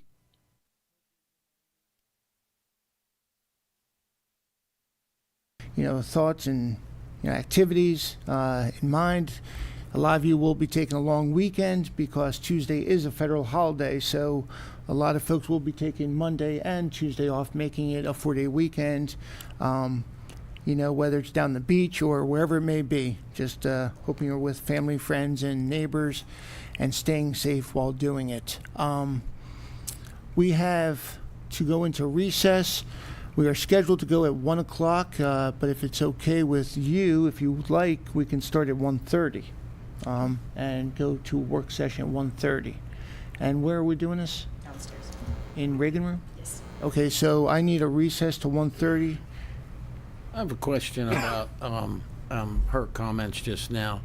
Do we even, if we want to do a public service announcement cautioning people for the holiday weekend, that's something we can do without a motion. Absolutely. Right? Yeah. So we Yes. can move forward Yes. with that and not make a motion here. That's to do correct. it. Yep. Because that makes common sense. that we Absolutely. Put out something. And we can ask Well, Chris. certainly we can Yeah. write something and send it out. If any one of you wanted to do that, we could work with you to Yeah. make it happen. But I mean, I think it's a good idea, and maybe, not maybe, we can have Chris craft something and put a message out, by later today, walking into a long weekend. I mean, it is, I appreciate her comments about that, and it's a good catalyst for us to do that, so. Agreed. Agreed. Okay. So I need a motion to recess to 1:30 to then go into the work session downstairs on Ag. Motion to recess until 1:30 p.m. Second. All in favor? Aye.